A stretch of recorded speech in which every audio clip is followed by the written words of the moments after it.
باللہ من الشیطان الرجیم بسم اللہ الرحمن الرحیم ادعوہم لآبائہم هو اقسط عند اللہ فإن لم تعلموا آباءهم فإخوانكم في الدين ومواليكم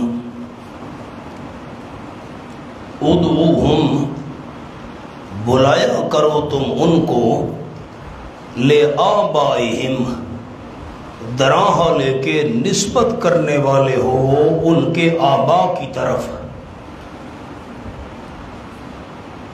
بلایا کرو تم ان کو لآبائہم دراں لے کے نسبت کرنے والے ہو ان کے آبا کی طرف آج کے بعد تم نے زید ابن محمد صلی اللہ علیہ وسلم نہیں کہنا اصل والد کی طرف نسبت کر کے بلانا ہے زید ابن حارثہ رضی اللہ تعالی عنہ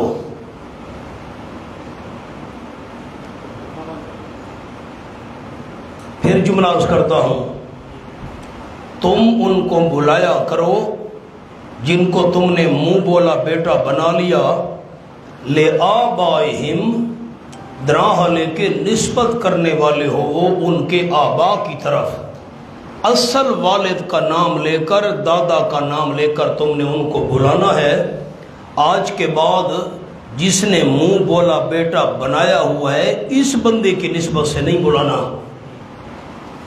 تو اس کے بعد صحابہ کرام نے حضرت زید کو کہنا شروع کر دیا زید ابن حارثہ رضی اللہ تعالی عنہ اصل والد کے نام سے بلانا شروع کر دیا میری طرف دیکھ لیجیے احباب میں جملہ عرض کروں حضرت زید بڑے دکھی ہوئے ہیں آپ صلی اللہ علیہ وسلم سے نسبت کوئی معمولی چیز تو نہیں تھی زید ابن محمد صلی اللہ علیہ وسلم کہا جاتا تھا تو اللہ کریم نے حضرت زید کی اس دکھ غم اور پریشانی کو دور کرنے کے لیے قرآن مجید میں حضرت زید کا نام نازل کر دیا ہمیشہ ہمیشہ کے لیے قرآن پڑھا جاتا رہے گا حضرت زید رضی اللہ عنہ کا نام کا ذکر بھی قرآن میں ہوتا رہے گا آگے آ رہی ہے فلما قضا زید منہا وطرا سارے صحابہ کرام میں حضرت ابوبکر صدیق رضی اللہ عنہ کی شان سب سے زیادہ ہے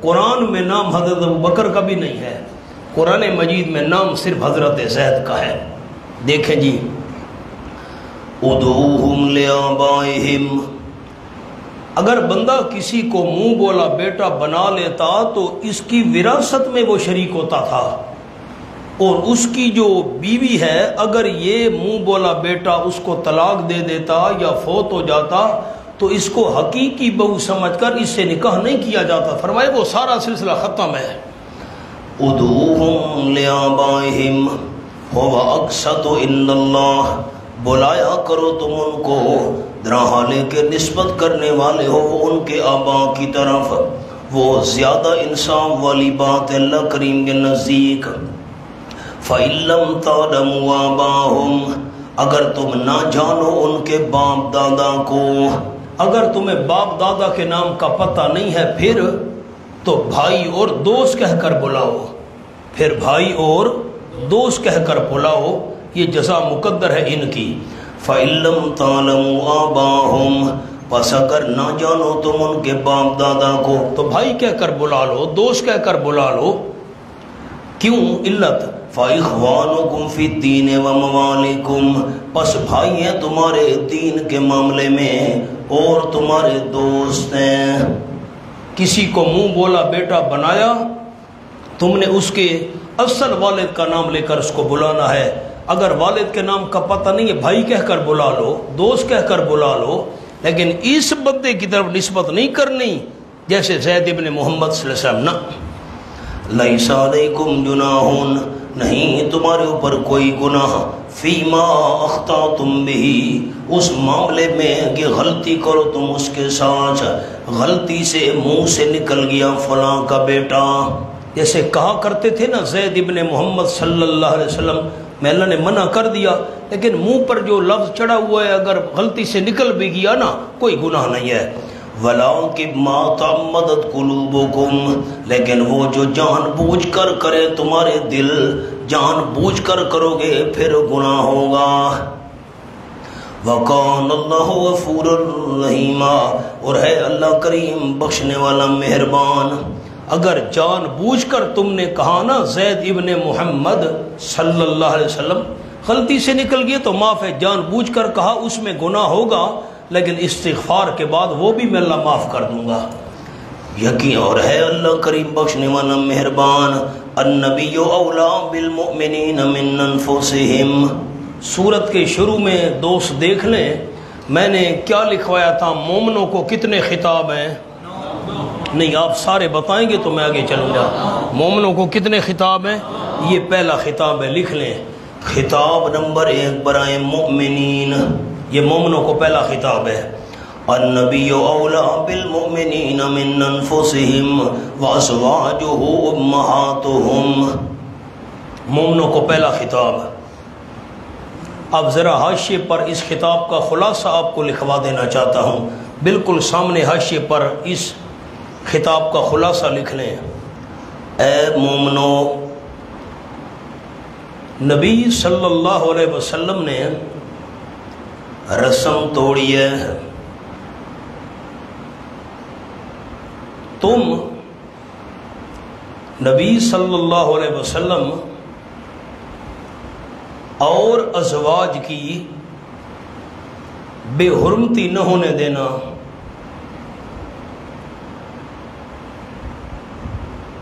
اور نبی صلی اللہ علیہ وسلم کے لیے جان تک قربان کر دینا۔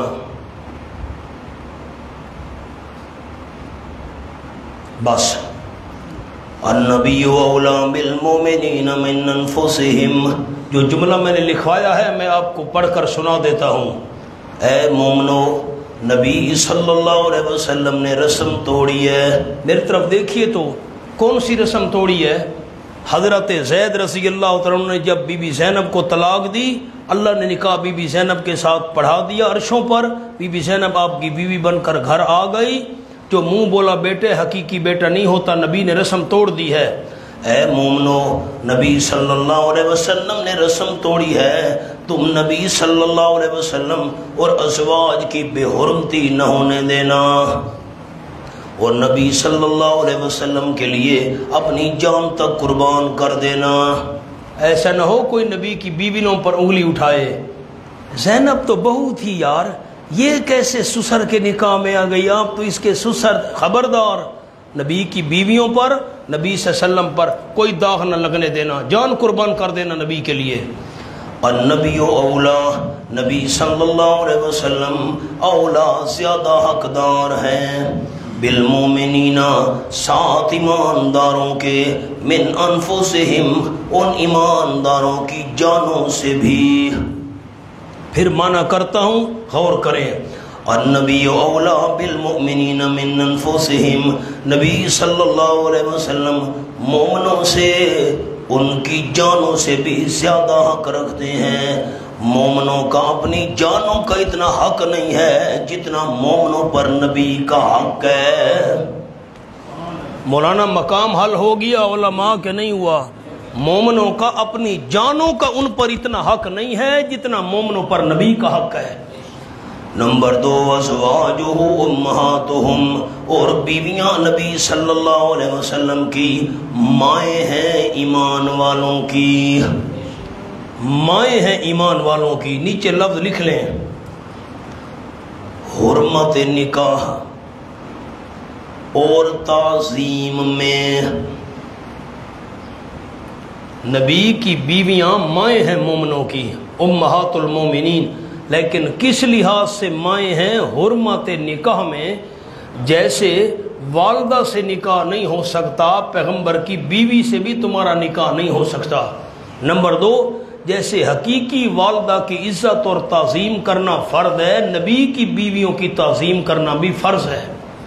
مولانا میرا جملہ قابل غور ہے، ایسے نہیں ایک کان سے سن کر دوسرے سے نکال نہ دیجئے گا۔ نبی کی بیویاں مومنوں کی مائیں ہیں، کس میں مائیں ہیں؟ جملہ پڑھیں نا جی آپ، کس میں مائیں ہیں؟ حرمت نکاح میں مائیں ہیں۔ نمبر 2 عزت اور تعظیم میں مائیں ہیں، باقی پردے کے لحاظ سے وہ اجنبی ہیں۔ یوں نہیں جیسے ماں سے پردہ نہیں ہوتا تو ان سے بھی نہیں ہوگا، نہ باقی احکام میں وہ اجنبی عورت کی طرح ہے۔ سن رہے ہو سارے دوست؟ ہاں خیال کرنا، ظاہری اعتبار سے باقی احکام کے اعتبار سے وہ اجنبی ہیں۔ یوں نہیں ہے کہ ماں سے پردہ نہیں ہوتا تو ان سے بھی پردہ نہیں ہوگا، نہ ماں اولاد سے پردہ نہیں کرتی تو نبی کی بیویاں بھی پردہ نہیں کریں گے، نہ باقی احکام میں وہ اجنبی کی طرح ہیں۔ نکاح ان سے حرام ہے جیسے ماں سے حرام ہے، عزت ان کی فرض ہے جیسی والدہ کی عزت فرض ہے۔ مقام حل ہو گیا۔ وَأُولُو الْأَرْحَامِ بَعْضُهُمْ أَوْلَىٰ بِبَعْضٍ فِي كِتَابِ اللَّهِ مِنَ الْمُؤْمِنِينَ وَالْمُهَاجِرِينَ۔ مولانا مدنی صورت ہے، مدنی صورتیں بڑی مشکل ہیں۔ میری طرف دیکھیں، میں 2 جملے عرض کرتا ہوں، مقام تب سمجھ آئے گا۔ بڑی آپ کی توجہ چاہیے، ایسی باتیں مکی صورتوں میں نہیں ہیں۔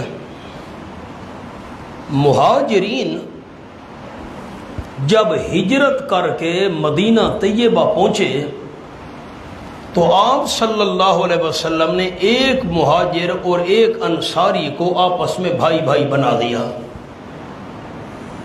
اگر مہاجر فوت ہوتا تو انصاری اس کا وارث بنتا، انصاری اگر فوت ہوتا تو یہ مہاجر بھائی اس کی وراثت میں شریک ہوتا۔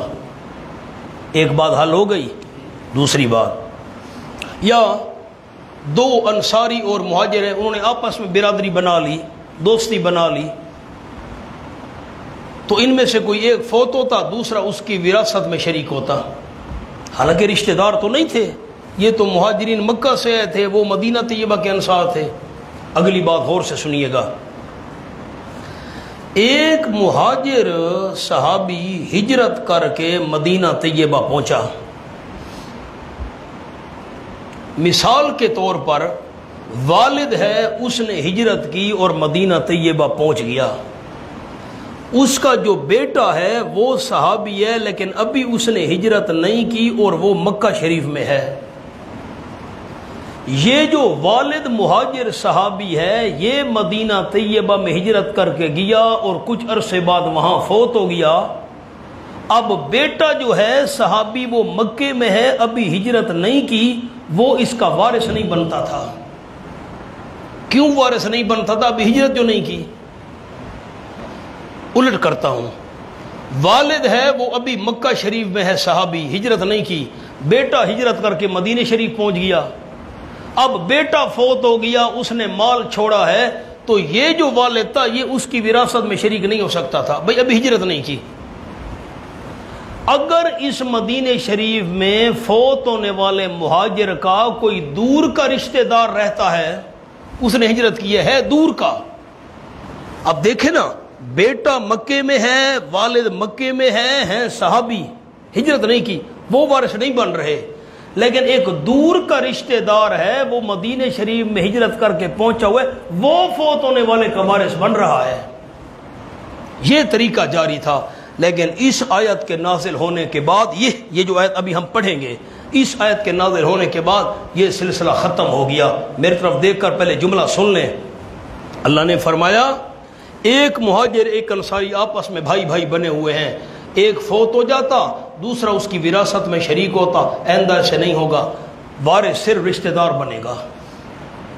نمبر 2، والد نے ہجرت کی ہے، مدینہ شریف پہنچ گیا، بیٹے نے ہجرت نہیں کی، ابھی مکہ شریف میں رہتا ہے صحابی، تو اب والد مدینے میں فوت ہو گیا ہے تو یہ بیٹا اس کا وارث نہیں بنے گا، کیونکہ ہجرت نہیں کی، فرمایا نا اب قانون ختم۔ اب دور والا رشتہ دار وہ وارث نہیں بنے گا، قریب والا بنے گا۔ ہاں البتہ اتنی اور بات ہے، جو اور بات آنے والی ہے وہ آپ کو عرض کر دوں۔ ایک مہاجر ایک انصاری آپس میں بھائی بھائی بنے ہوئے ہیں، ایک فوت ہو گیا، انصاری فوت ہو گیا، مہاجر وارث، مہاجر فوت ہو گیا، انصاری وارث۔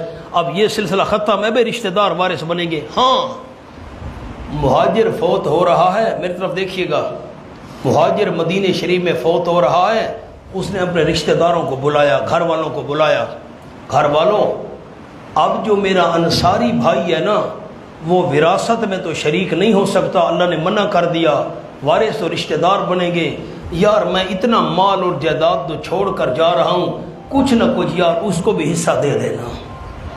تو بندہ اگر احسان کرنا چاہے، کوئی تحفہ دینا چاہے تو اس کی وصیت کرنے کی اجازت تھی۔ انصاری فوت ہو رہا ہے، انصاری نے گھر والوں کو بلایا، میں فوت ہو رہا ہوں، جو میرا مہاجر بھائی بنا ہوا تھا اب وہ وارث تو نہیں بن سکتا، اللہ نے منع کر دیا ہے، یار میں نے اتنے جو مکان چھوڑے ہیں چلو کوئی 5-6 مرلے اس کو بھی دے دینا۔ اس کی اللہ نے اجازت دی۔ مقام سمجھ آ گیا؟ اب آیت سنیں، یہ آیت کیوں اللہ نے نازل کی ہے؟ بڑی عجیب بات ہے۔ مولانا میری طرف دیکھیں، آپ صلی اللہ علیہ وسلم کی بیویاں مومنوں کی مائیں، آپ صلی اللہ علیہ وسلم مومنوں کے روحانی باپ، بیویاں مومنوں کی مائیں، آپ صلی اللہ علیہ وسلم مومنوں کے روحانی باپ، تو مومن ہو گئے آپس میں بھائی بھائی۔ آپ نے غور ہی نہیں کیا، بیویاں جو مائیں ہیں اور آپ روحانی والد ہوئے تو مومن آپس میں کیا ہوئے؟ بھائی تو ہیں، تو وارث بنیں گے؟ فرمایا وارث نہیں بنیں گے۔ ٹھیک ہے، بیویاں مائیں ہیں، آپ صلی اللہ علیہ وسلم مومنوں کے روحانی والد ہیں، مومن آپس میں بھائی بھائی ہیں، لیکن وارث نہیں بنیں گے، وارث رشتہ دار بنیں گے۔ مقام سمجھ آ گیا؟ یہ ربط ہے۔ النبی اولا بالمؤمنین من انفسہم وازواجہ امہاتہم۔ بھائی ظفر، مدنی صورتیں اوکھیاں ہن کے نہیں، صرف مشکل نہیں، بہت مشکل ہے۔ نبی صلی اللہ علیہ وسلم زیادہ حقدار ہیں ایمانداروں کے ساتھ، ان کی جانوں سے بھی مومنوں کا اپنی جانوں کا اتنا حق نہیں ہے جتنا نبی صلی اللہ علیہ وسلم کا حق ہے۔ وَأَزْوَاجُهُ أُمَّهَاتُهُمْ، اور بیویاں آپ صلی اللہ علیہ وسلم کی مائیں ہیں ایمان والوں کی، لیکن کس میں مائیں ہیں؟ حرمت نکاح میں اور تعظیم میں۔ تعظیم کرنا ان کی واجب ہے، باقی ظاہری اعتبار سے وہ اجنبی عورت کی طرح ہیں۔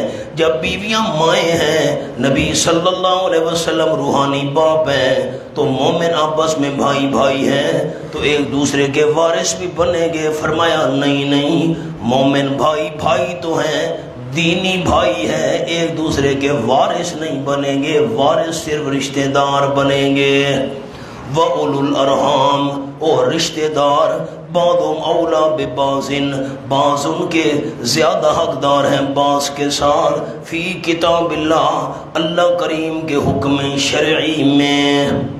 سورۃ النساء کے اندر اس کی تفصیل ہے، کیسے کیسے رشتہ دار ان کو حصہ ملتا ہے، ماں کا اتنا، باپ کا اتنا، بہن کا بغیر، یہ ساری تفصیل وہاں ہے۔ فی کتاب اللہ کے نیچے لکھ لیں سورۃ النساء میں، یہ تفصیل سورۃ النساء میں ہے۔ اور رشتہ دار بعضهم اولا ببعض، بعض ان کے زیادہ حقدار ہیں بعض کے ساتھ، فی کتاب اللہ، اللہ کی لکھت میں۔ اللہ نے جو شرعی حکم نازل کیا سورۃ النساء میں، رشتہ دار زیادہ حقدار ہیں، من المؤمنین، من کے اوپر آپ نے لکھنا ہے علماء، من المؤمنین، من کے اوپر بنسبت، بس یہ لفظ بنسبت، یہ لفظ لکھ لیا، میں منع کرتا ہوں، رشتہ دار زیادہ حقدار ہیں، من المومنین، بنسبت دوسرے مومنوں کے۔ کیا معنی ہے جی؟ مولانا معنی حل ہویا ہے؟ ہوں ناراض نہیں تھی منا، ساڑھے طالب علم تو پکے ہوئے من دا معنی سے، ہکو پکے ہوئے نا، من المومنوں سے، ہک نہیں، سے والا معنی نہیں تھا۔ وَأُولُو الْأَرْحَامِ بَعْضُهُمْ أَوْلَىٰ بِبَعْضٍ۔ مولانا ہم کیا چیز سے؟ اللہ کی رحمتیں ہوں، میں روز دعا کرتا ہوں اور سارا سال کرتا ہوں، ساری زندگی کرتا رہتا ہوں، اور سبق میں بھی کرتا ہوں اپنے سارے استادوں کے لیے۔ ہم کیا چیز تھے؟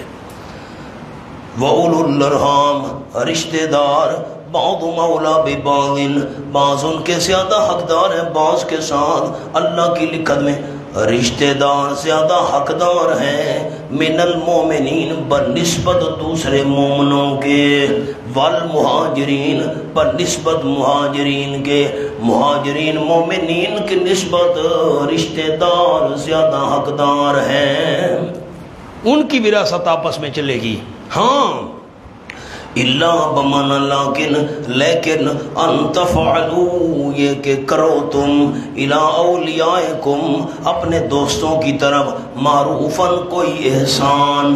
ہاں دوستوں کے ساتھ معروفاً احسان کرنا چاہو، یار میرے گھر والوں میں فوت ہو رہا ہوں، میرا جو دوست ہے نا وہ وارث تو نہیں بن سکتا میرا، جیسے پہلے وراثت میں شریک ہوتے تھے، احسان کرو یار، چلو 1,00,000 روپے اس کو بھی دے دینا، یہ احسان کی اجازت ہے، ورنہ حقدار رشتہ دار ہیں۔ بولنا مقام حل ہو گیا؟ ہاں وصیت کر سکتے ہو، اس کے ساتھ احسان کرنا، یار کچھ نہ کچھ اس کی خدمت کر دینا، وراثت میں شریک نہیں کر سکتے۔ کان ذالک فی الکتاب مستورا، ہے یہ بات کتاب کے اندر لکھی ہوئی، کتاب سے مراد لوح محفوظ، لوح محفوظ میں یہ بات لکھی ہوئی ہے۔ شریعت کا جو آخری حکم ہے یہ توارث بالارحام ہوگا۔ کیا مطلب؟ رشتہ دار آپس میں ایک دوسرے کے وارث بنیں گے، اللہ نے یہ بات لکھ دی ہے لوح محفوظ کے اندر، کتب سابقہ کے اندر یا لوح محفوظ میں یہ بات لکھی ہوئی ہے، وارث بنیں گے رشتہ دار۔ یہ جو آپس میں تم بھائی چارہ قائم کر لیتے ہو، یہ ایک دوسرے کے وارث نہیں بنیں گے۔ وَإِذْ أَخَذْنَا مِنَ النَّبِيِّينَ مِيثَاقَهُمْ، مولانا سورت کی ابتدا میں میں نے آپ کو جملہ لکھوایا ہے، آپ صلی اللہ علیہ وسلم کو کتنے خطاب تھے؟ دیکھیں نا جی کتنے تھے، اب آ گیا جی وَإِذْ أَخَذْنَا، اس پر لکھ لیں، خطاب نمبر 1 برائے نبی صلی اللہ علیہ وسلم، آپ صلی اللہ علیہ وسلم کو پہلا خطاب۔ وَإِذْ أَخَذْنَا مِنَ النَّبِيِّينَ مِيثَاقَهُمْ وَمِنْكَ وَمِن نُوحٍ، اور جب لیا ہم نے نبیوں سے میثاقہم، وعدہ ان کا، میرے محبوب آپ سے بھی ہم نے وعدہ لیا اور انبیاء علیہ السلام سے بھی ہم نے وعدہ لیا تھا، مسئلہ ڈٹ کر اور کھول کر بیان کرنا، نرمی نہ کرنا۔ میرے پیغمبر یہ آئے ہوئے ہیں، چاہتے ہیں نرم ہو جاؤ جی، ان کو سفارشی مان لو، ہمارے لات منات عزا فقیرنی کو نہیں، نرمی کرنی، خیال کرنا قیامت میں سوال کروں گا، مسئلہ صاف کھول کر ڈٹ کر بیان کیا تھا کہ نہیں کیا تھا۔ یہ وَإِذْ أَخَذْنَا، سورت کی ابتدا کے ساتھ تعلق ہو گیا، اتق اللہ، اللہ سے ڈرنا، کافر و منافقوں کی بات نہ ماننا، میں نے وعدہ لیا ہوا ہے آپ سے میرے پیغمبر، مسئلہ کھول کر بیان کرنا ہے۔ وَإِذْ أَخَذْنَا مِنَ النَّبِيِّينَ مِيثَاقَهُمْ، اور جب لیا ہم نے نبیوں سے علیہم السلام میثاقہم، وعدہ ان کا، وعدہ لیا تھا اللہ کا پیغام پہنچانا ہے اور سچے اور توحید والے دین کی دعوت دینی ہے۔ وَمِنْ کا، آپ صلی اللہ علیہ وسلم سے بھی وعدہ لیا، وَمِن نوح، حضرت نوح سے، حضرت ابراہیم، حضرت موسیٰ، حضرت عیسیٰ علیہ السلام، ان سے ہم نے وعدہ لیا، نرمی نہیں کرنی۔ وَأَخَذْنَا مِنْهُمْ مِيثَاقًا غَلِيظًا، اور میثاق بھی کوئی معمولی نہیں لیا، اور لیا ہم نے ان سے میثاقًا غلیظا، وعدہ بڑا مضبوط، غلیظاً مضبوط وعدہ لیا تھا ہم نے کہ مسئلہ توحید میں نرمی نہیں کرنی۔ لِيَسْأَلَ الصَّادِقِينَ عَنْ صِدْقِهِمْ، لِيَسْأَلَ اس کا تعلق اخذنا سے ہے، ہم نے وعدہ لیا تھا، کیوں لیا؟ لِيَسْأَلَ الصَّادِقِينَ، تاکہ سوال کرے اللہ کریم سچوں سے، انبیاء کرام سے، عن صدقہم، ان کے سچ کے متعلق اللہ نے سوال کرنا ہے انبیاء کرام سے، حق کی تبلیغ کی تھی کہ نہیں کی تھی، مسئلہ تو کھل کر بیان کیا تھا کہ نہیں کیا تھا، اس لیے اللہ نے وعدہ لیا کہ اللہ نے سوال کرنا ہے۔ وَعَدَّ لِلْكَافِرِينَ عَذَابًا عَلِيمًا، اور تیار کیا اللہ کریم نے کافروں کے لیے عذاب دردناک، جو دعوت کے منکر ہیں، توحید کو نہیں مانتے، ان کے لیے دردناک عذاب تیار ہے۔ یا ایھا الذین آمنوا اذکروا نعمت اللہ، مجھے ساتھی بتا سکتے ہیں مومنوں کے لیے پہلا خطاب نمبر 1 کون سا تھا؟ نہیں آپ دیکھ کر بتائیں نا، کون سا تھا؟ النبی۔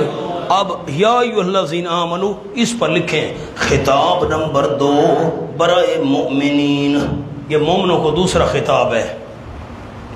یا ایھا الذین آمنوا اذکروا نعمت اللہ علیکم، اے ایمان والو یاد کرو اللہ کریم کی نعمت اپنے اوپر، اذ جاءتکم جنود، جب آ گئی تمہارے پاس فوجیں اور لشکر۔ آؤ جی، مسئلہ کیا چل رہا ہے؟ غزوے کا ذکر شروع کر دیا، غزوہ خندق، غزوہ احزاب۔ غزوہ خندق بھی اس کو کہتے ہیں، خندق کھودی گئی، احزاب بھی کہتے ہیں کہ لشکر آ گئے کافروں کے۔ بات چل رہی تھی اور ان کو باپ کے نام سے پکارو، بے منہ بولا بیٹا حقیقی بیٹا۔ غزوہ خندق کا ذکر چھیڑ دیا، کوئی ربط اور تعلق نہیں ہے، یہ کوئی ہمارا کلام ہے؟ ہم کبھی کہاں کی مارتے ہیں، کبھی کہاں کی بات کہتے ہیں۔ واہ بھائی واہ، ٹالی دا لمہ لڑا تے گھر بھیڑ بکا دی آئی، وہ ٹالی کہاں تے بھیڑ کتھاں؟ ہماری بے ربطی کلام، یہ بھی ہمارا کوئی کلام ہے؟ ورنہ ربط سنو حیران ہو جاؤ۔ اللہ کی رحمتیں ہمارے اساتذہ پر، جملہ لکھو حاشیے پر، بہادری سے مسئلہ بیان کرو۔ لکھے جی، بہادری سے مسئلہ بیان کرو، اللہ حفاظت کرے گا جیسے غزوہ خندق میں کی۔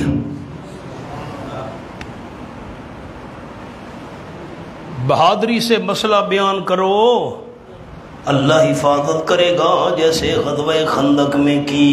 خندق لکھو، احزاب لکھو، ایک ہی چیز ہے۔ بھائی ظفر، ربط ہو گیا کہ نہیں ہو گیا؟ سبحان اللہ۔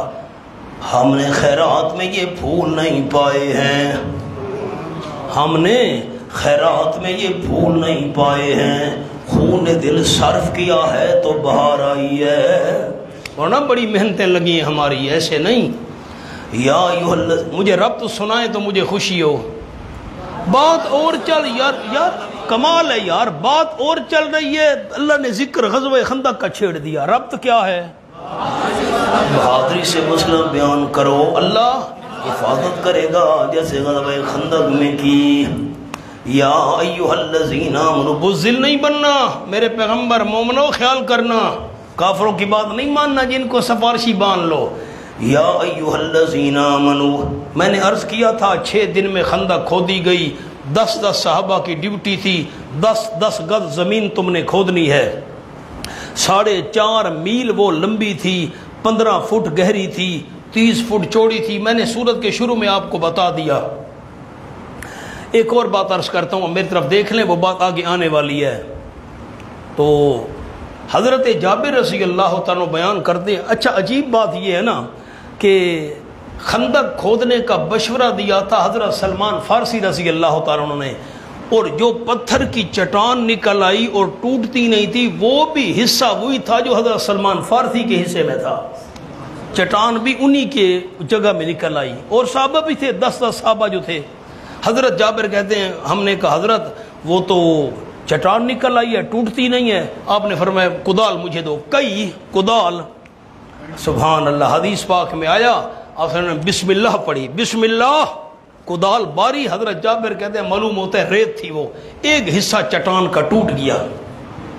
تو آپ عجیب جملے ہیں، سبحان اللہ، قربان جاؤں۔ ایک تو آپ نے بسم اللہ پڑھ کر کدال چلائی، اور حدیث پاک میں آپ کے پیٹ مبارک پر پتھر بندھا ہوا تھا۔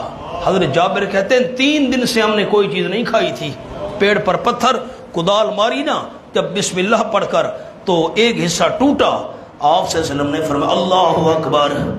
کیا فرمایا؟ حدیث میں آیا ہے اللہ اکبر۔ اب میں خود اترتا ہوں، خود اترے، کدال ماری، بسم اللہ پڑھ کر، چٹان ٹوٹی، اللہ اکبر۔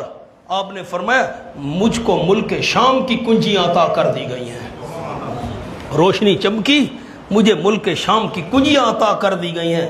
خدا کی قسم، شام کے سرخ محلات کو میں اس وقت اپنی آنکھوں سے دیکھ رہا ہوں۔ حدیث پاک میں پھر بسم اللہ پڑھی، بسم اللہ پڑھ کر دوسری بار جب آپ صلی اللہ علیہ وسلم نے وار کیا، چٹان کا ایک اور حصہ ٹوٹا۔ آپ نے فرمایا اللہ اکبر، مجھے فارس کی کنجیاں عطا کر دی گئی ہیں، ایران کی۔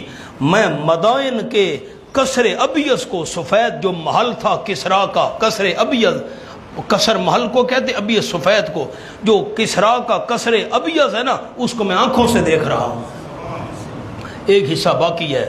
پھر آپ نے تیسری بار بسم اللہ پڑھی، چٹان پر ماری، ریزہ ریزہ ہو گئی، فرمایا اللہ اکبر، مجھے یمن کی کنجیاں عطا کر دی گئی ہیں، میں صنعاء جو یمن کا شہر ہے اس کے دروازوں کو اپنی آنکھوں سے دیکھ رہا ہوں۔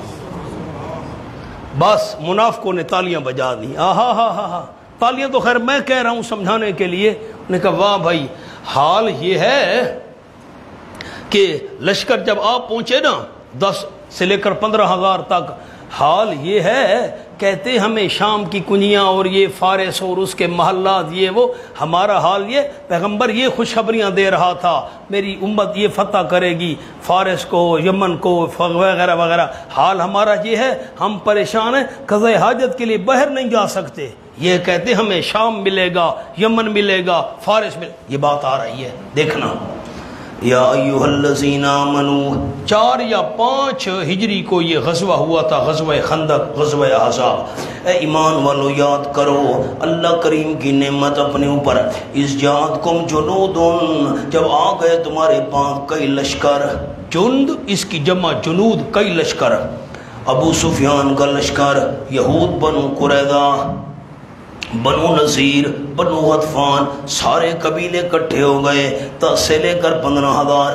1 ماہ تک تقریباً ان کافروں نے محاصرہ کیے رکھا، گھیرا کیے رکھا، سخت سردی کا موسم تھا۔ فارسلنا علیہم ریحان، پس بھیجی ہم نے ان کے اوپر ہوا، تیز آندھی آئی، خیمے اکھڑ گئے، جانور بھاگ گئے رسیاں توڑوا کر، وجنودا لم تروہا، اور ایسے لشکر ہم نے بھیجے، اللہ فرما رہا ہے لم تروہا، نہیں دیکھا تم نے ان لشکروں کو۔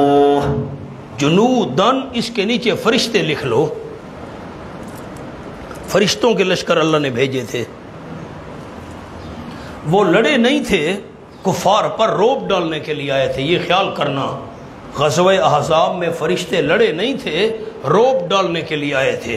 لم تروہا، عام طور پر تم نے ان کو نہیں دیکھا۔ کبھی کبھی جبریل نظر آتا تھا، حدیث پاک میں آیا حضرت دہیہ کلبی رضی اللہ تعالیٰ عنہ کی شکل میں صحابہ نے جبریل کو کئی دفعہ دیکھا، حضرت دہیہ کلبی رضی اللہ تعالیٰ عنہ، بعض اوقات نظر آتا بھی تھا صحابہ کو، عام طور پر نہیں۔ وَقَالَ اللَّهُ بِمَا تَعْمَلُونَ بَصِيرًا، اور ہے اللہ کریم جو تم عمل کر رہے ہو دیکھنے والا۔ چونکہ اللہ تمہارے اعمال کو دیکھنے والا ہے، اللہ نے راضی ہو کر تمہاری امداد کی، تم نے خندق کھودی، اللہ نے تمہیں لڑائی پر پکا رکھا، یہ ساری اللہ کی مہربانیاں ہیں۔ اِذْ جَاءُوكُم مِّن فَوْقِكُم، یہ جو علماء کرام پہلا اِذْ جَاءَتْكُم تھا نا، یہ اس پہلے اِذ سے بدل آ گیا ہے۔ اِذْ جَاءُوكُم، شدت غزوہ خندق، کتنا سخت عالم تھا جب آ گئے وہ لشکر تمہارے پاس، مِن فَوْقِكُم، تمہارے اوپر سے آ گئے۔ اوپر پر مولانا مشرق لکھ لیں، جلدی کریں، قلم ہاتھ میں رکھیے گا۔ اوپر سے مراد مشرق کی طرف سے بھی لشکر آ گئے کافروں کے، مشرق کی طرف یہ مدینہ شریف کی اوپر والی طرف ہے۔ وَمِنْ أَسْفَلَ مِنْكُمْ، اور تمہارے نیچے سے بھی لشکر آ گئے۔ نیچے سے مراد جنوب اور مغرب، جنوب اور مغرب، دیکھ لینا نقشہ سارے دوست، مشرق کی طرف سے بھی لشکر آئے کافروں کے، جنوب کی طرف سے بھی آئے، مغرب کی طرف سے بھی آئے، 3 اطراف سے لشکر آئے، کہ اس طرف خندق کھدی ہوئی تھی۔ وَمِنْ أَسْفَلَ مِنْكُمْ، اور تمہاری نچلی جانب سے بھی، جنوب اور مغرب کی طرف سے بھی لشکر آ گئے کافروں کے۔ وَإِذْ زَاغَتِ الْأَبْصَارُ، اور جب ٹیڑھی ہو گئیں آنکھیں۔ ٹیڑھی ہو گئی آنکھیں، اس کا کیا مطلب ہے؟ نیچے لفظ لکھ لیں مولانا، کھلی کی کھلی رہ گئیں، کھلی کی کھلی رہ گئیں، فوجوں کی کثرت دیکھ کر، دشمنوں کی تعداد دیکھ کر آنکھیں پھٹی کی پھٹی رہ گئیں، ٹیڑھی ہو گئیں، یعنی پھٹی کی پھٹی رہ گئیں آنکھیں۔ وَبَلَغَتِ الْقُلُوبُ الْحَنَاجِرَ، اب اس غزوہ خندق کی شدت کا بیان ہے، کنایا ہے اس غزوے کی شدت سے، اور پہنچ گئے دل ہنسلیوں تک۔ یہ دیکھیں میری طرف، دل دھڑک رہے تھے مومنوں کے، آنکھیں پھٹی کی پھٹی، اللہ ہم 3,000 ہیں اور یہ اتنا لشکر آ گیا، 10 سے لے کر 15,000 تک، آنکھیں پھٹی کی پھٹی رہ گئیں پریشانی کی وجہ سے، دشمنوں کی کثرت دیکھ کر، اور دل یہ ہنسلی ہے یہاں تک پہنچ گئے. کیا مطلب؟ یہ دل دھڑک رہے تھے مسلمانوں کے، دل دھڑک رہے تھے، گویا کہ یوں معلوم ہوتا تھا دل اچھل اچھل کر یہاں تک پہنچ رہے ہیں، اتنا سخت پریشانی کا عالم تھا. وَتَظُنُّونَ بِاللَّهِ الظُّنُونَ، سبحان اللہ، اور خیال کرتے تھے تم اللہ کریم کے متعلق الظنون، مختلف قسم کے خیالات، مختلف قسم کے خیالات تمہارے دلوں میں آنے لگ گئے. پتہ نہیں ہم بچ بھی سکیں گے کہ نہیں، پتہ نہیں ہم بچ بھی سکیں گے کہ نہیں، فتح ہوگی کہ نہیں. مختلف قسم کے تم گمان کر رہے تھے، خیال کر رہے تھے باللہ فی حق اللہ، اللہ کریم کے متعلق. وہ نا وصف سے آنے لگ گئے ایمانداروں کو. میری طرف دیکھیں، بہت بڑی بات ہے، مختلف قسم کے وصف سے مومنوں کو آنے لگ گئے. میں اللہ نے اس وقت تمہاری امداد کی، پتہ نہیں فتح ہوتی ہے کہ نہیں، پتہ نہیں آج کامیاب ہوتے ہیں کہ نہیں، پتہ نہیں اللہ ہمیں غلبہ دے گا کہ نہیں، پتہ نہیں ہم بچ سکیں گے. یعنی مختلف مومنوں کو وصف سے آنے لگ گئے. یاد رکھنا، وسوسے پر اللہ کی طرف سے کوئی پکڑ نہیں ہوتی. حدیث پاک میں آیا میری امت کے دلوں کے وسوسے اللہ نے معاف کر دیے ہیں. مقام حل ہو گیا، آگے چلو. ہنالک ابتلی المؤمنون، اس موقع پر آزمائے گئے ایماندار، ایماندار آزمائے گئے. اس موقع پر ان کا امتحان کیا گیا اور وہ پورے اترے. وَزُلْزِلُوا زِلْزَالًا شَدِيدًا، اور ہلائے گئے ایماندار، ہلایا جانا بڑا سخت، جھنجھوڑا گیا ان کو. ہلاوے دیتے گئے انہوں نے، اتنا ان کو ہلایا گیا نا، جھنجھوڑے گئے. ہائے ہائے، اتنی مشکل اور پریشانی کا عالم مولانا.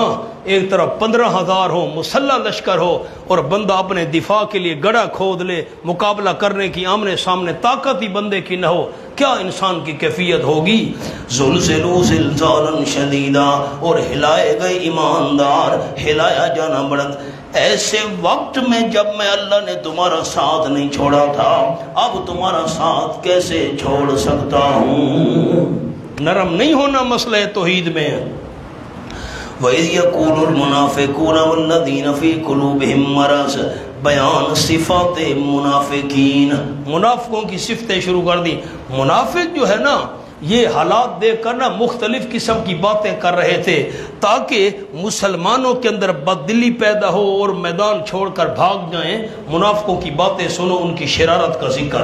وَإِذْ يَقُولُ الْمُنَافِقُونَ ذکر شرارت، اور جب کہہ رہے تھے منافق لوگ، وَالَّذِينَ فِي قُلُوبِهِم مَّرَضٌ، یعنی وہ لوگ، وہ تفسیریہ، وہ لوگ جن کے دلوں میں مرض، منافقت والی بیماری تھی، وہ کہہ رہے تھے، کیا کہہ رہے تھے منافق بے ایمان، ما وعدنا اللہ ورسولہ الا غرورا. یہ پہلی منافقوں کی بات، قول نمبر 1. منافق کہہ رہے تھے نہیں وعدہ کیا ہم سے اللہ نے اور اس کے رسول نے، الا غرورا، مگر جھوٹ کا. اللہ کا وعدہ بھی جھوٹا ہے معاذ اللہ، رسول صلی اللہ علیہ وسلم کا وعدہ بھی جھوٹا ہے. غرورن کے اوپر لکھ لو، مدد آئے گی. جلدی کریں، جلدی، مدد آئے گی. اللہ کا وعدہ تھا مدد آئے گی، رسول صلی اللہ علیہ وسلم نے وعدہ کیا تھا مدد کدھر سے آ رہی ہے؟ جھوٹ ہے. ہم یہاں مرنے کے قریب ہیں، 15,000 کے لشکر نے محاصرہ کیا ہوا ہے ہمارا، قضاء حاجت کے لیے نہیں جا سکتے، تیر اندازی ہو رہی ہے، ہم پر کہتے ہیں مدد آئے گی. جھوٹ ہے معاذ اللہ. وَإِذْ قَالَ طَائِفَةٌ مِّنْهُمْ، منافقین کی اور شرارت. مونا پھر میں وہ بات یاد دلانا چاہتا ہوں. ابھی میں نے آپ دوستوں کو گزارش کی ہے کہ آپ صلی اللہ علیہ وسلم نے چٹان پر 3 بار کدال ماری تھی، ٹوٹی تھی. مجھے فارس کے محل نظر آ رہا ہے، قصر ابیض، اور شام کی کنجیاں، اور یہ یمن وغیرہ. مطلب حال ہمارا یہ ہے، کہتے ہیں شام فتح کریں گے، فارس فتح کریں گے، یمن فتح کریں گے. ہم قضاء حاجت کے لیے نہیں جا سکتے، دشمن کی تیروں کا خطرہ ہے، ہمیں تیر لے کر کھڑے ہیں، مار ڈالیں گے، ہم مارے جائیں گے. یہ کہتے ہیں فارس فتح کریں گے، یمن کریں گے. دھوکہ دیا ہے. اللہ کا وعدہ بھی دھوکے جھوٹ کا ہے، پیغمبر کا وعدہ معاذ اللہ جھوٹا ہے، دھوکہ ہے. آؤ. وَإِذْ قَالَ طَائِفَةٌ مِّنْهُمْ، منافقین کی اور شرارت. اور جب کہہ رہی تھی ایک جماعت ان میں سے، دوسرے حاضرین کو، جو دوسرے تھے نا ان کو منافقوں کی ایک جماعت کہہ رہی تھی. کیا کہہ رہی تھی منافقوں کی جماعت؟ یا اہل یثرب، اے یثرب والو، مدینہ شریف کا پرانا نام یثرب، اے یثرب والو، لا مقام لکم، نہیں کوئی ٹھکانہ تمہارے لیے، فارجعوا، واپس لوٹو. اور میری طرف دیکھے مقام عرض کروں، منافقوں کا ایک قول کیا تھا کہ اللہ اور اس کے رسول کا امداد والا وعدہ جھوٹا ہے، اور دوسرا قول یہ تھا لا مقام، او مدینہ شریف والو، تم یہاں 3000 بندے آئے ہو دشمنوں کا مقابلہ کرنے کے لیے، کوئی ٹھکانہ نہیں، یہاں تو ٹھہرنا موت کے منہ میں آنا ہے، یہ تو موت نظر آ رہی ہے سامنے، واپس چلو. فارجعوا، واپس چلو. اب میں دو معنی کرتا ہوں، ذرا غور کریں. یا اہل یثرب لا مقام لکم، اے یثرب والو، مدینہ طیبہ کا پرانا نام، لا مقام لکم، منافق کہہ رہے تھے یہ قول نمبر 2، نہیں کوئی ٹھکانہ تمہارے لیے، یہاں تو ٹھہرنا موت کے منہ میں آنا ہے. فارجعوا، واپس لوٹو میدان جنگ سے. کہاں سے واپس چلو؟ آپ بولی نہیں، میں دوسرا جملہ کیسے سناؤں گا؟ کہاں سے واپس چلو؟ میدان جنگ سے واپس لوٹو.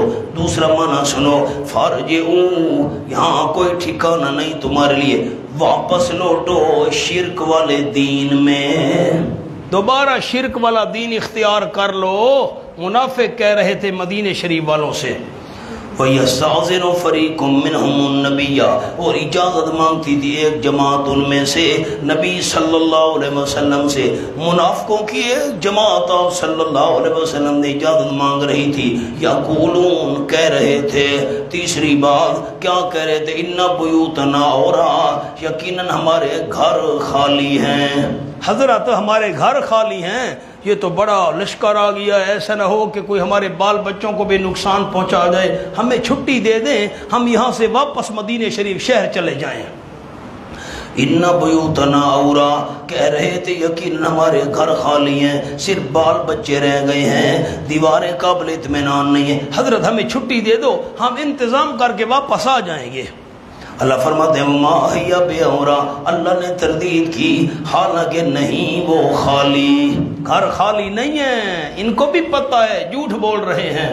میں نے عرض کیا تھا آپ کو کہ آپ صلی اللہ علیہ وسلم نے تمام جو بچے اور عورتیں تھیں ان کو ایک قلعے کے اندر ٹھہرا دیا تھا محفوظ. کسی قسم، منافق چونکہ کلمہ تو پڑھتے تھے نا، اپنے آپ کو مسلمان تو کہتے تھے، ان کے بیوی بچے سارے یہ سارے اکٹھے تھے ایک قلعے میں، کوئی فکر نہیں تھی.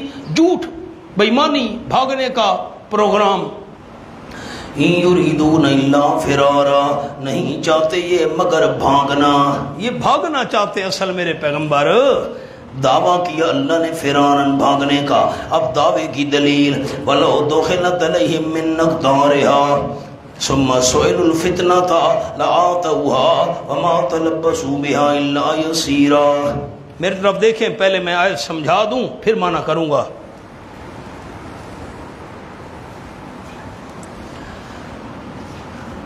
منافق کہتے تھے ہمارے گھر خالی ہیں، ہم انتظام کر کے واپس آ جائیں گے.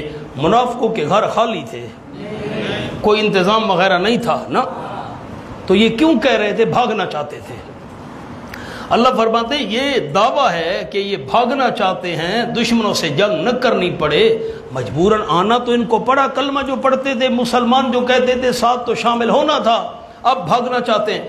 اللہ نے فرمایا دیکھیے گا غور، اگر کافروں کا لشکر مثال کے طور پر یہ میرا ہاتھ ہے، یہاں منافقوں کے گھر ہیں مدینہ شریف میں، اگر کافروں کا لشکر ایسے پھر کرنا آ جائے منافقوں کے پاس، ان کے گھروں میں آ جائیں، کافر ان کو آ کر کہیں، مشرکین ان کو آ کر کہیں او شرک کرو، اور مسلمانوں کے ساتھ لڑائی کرتے ہیں، تم بھی ہمارا ساتھ دو، یہ دیر بھی نہیں کریں گے، فوراً شرک. اب تو کلمہ پڑھ رہے ہیں نا، زہری دعویٰ کر رہے ہیں اسلام کا، کلمہ شلمہ گیا، اب ان کافروں مشرکوں کے ساتھ مل کر ان کا شرک والا عقیدہ اعلان قبول کر کے مسلمانوں کے خلاف حملہ کرنے کے لیے تیار ہو جائیں گے. یہ بے ایمان ہے میرے پیغمبر.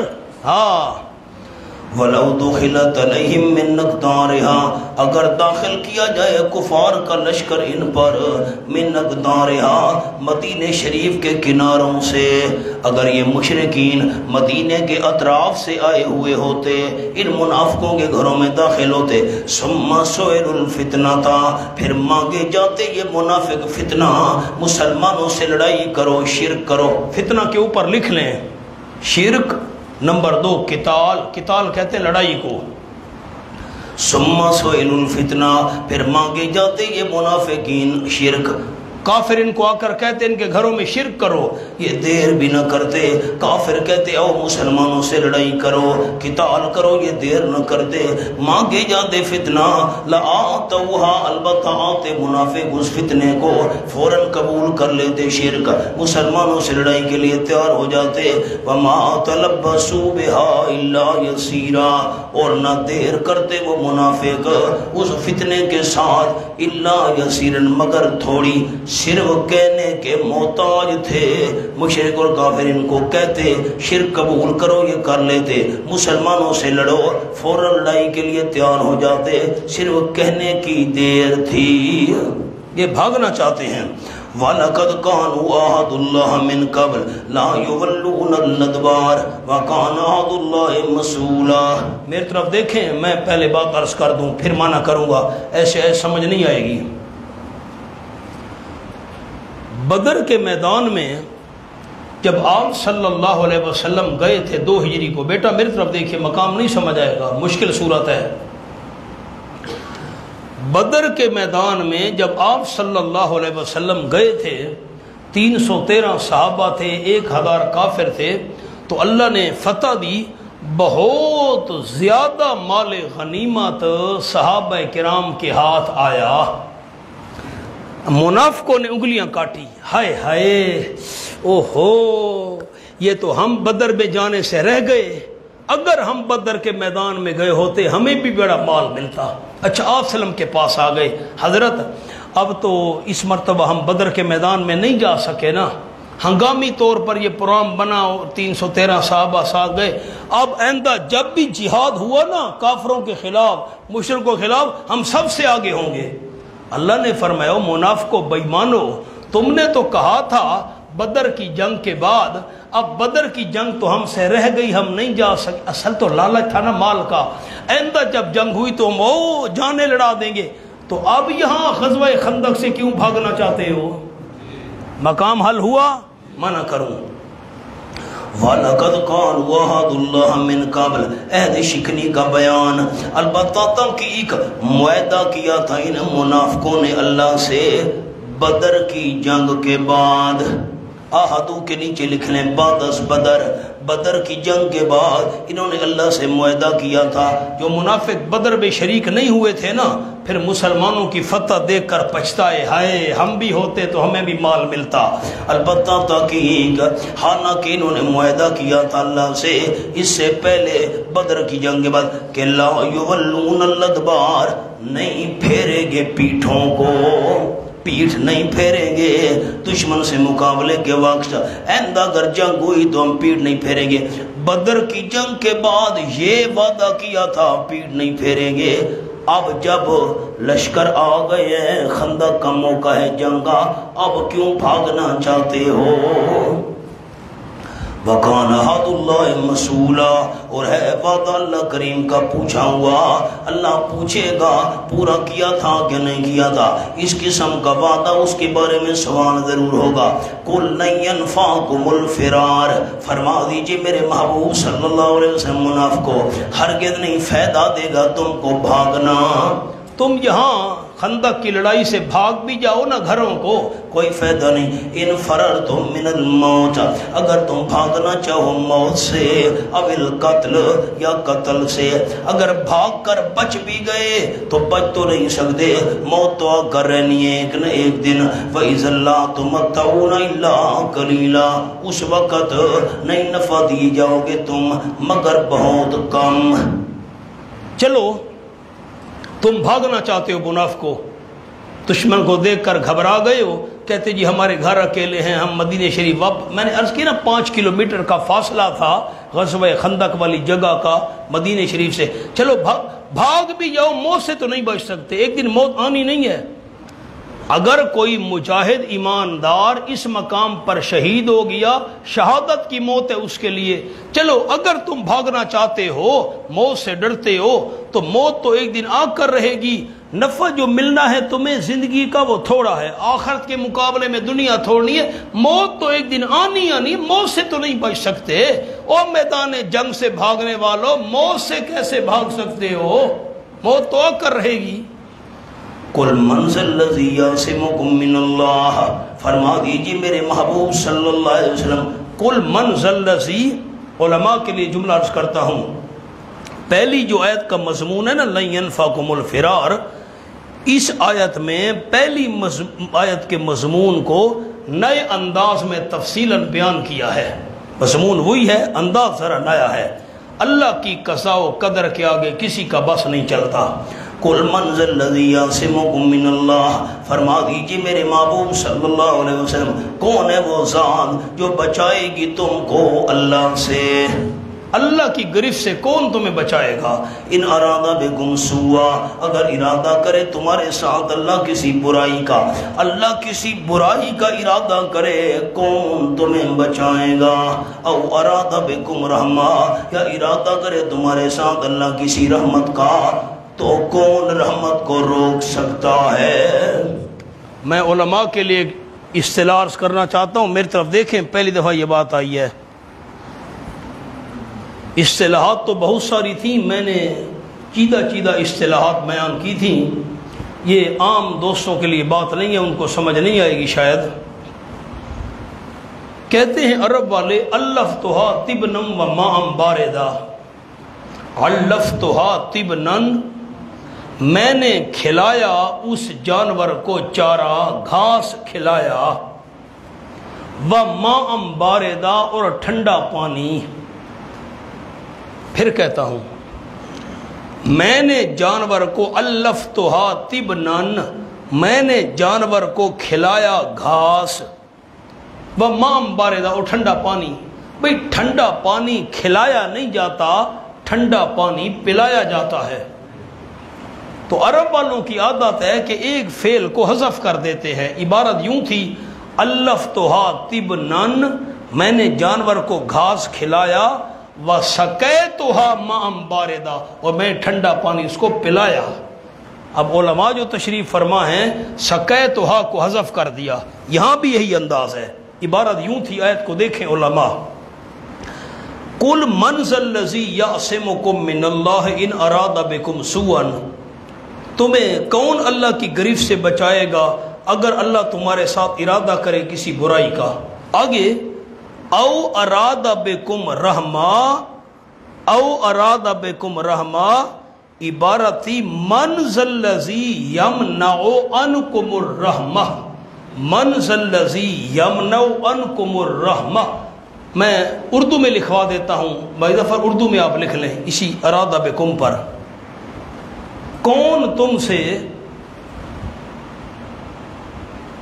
اللہ کی رحمت کو روک سکے گا؟ کون تم سے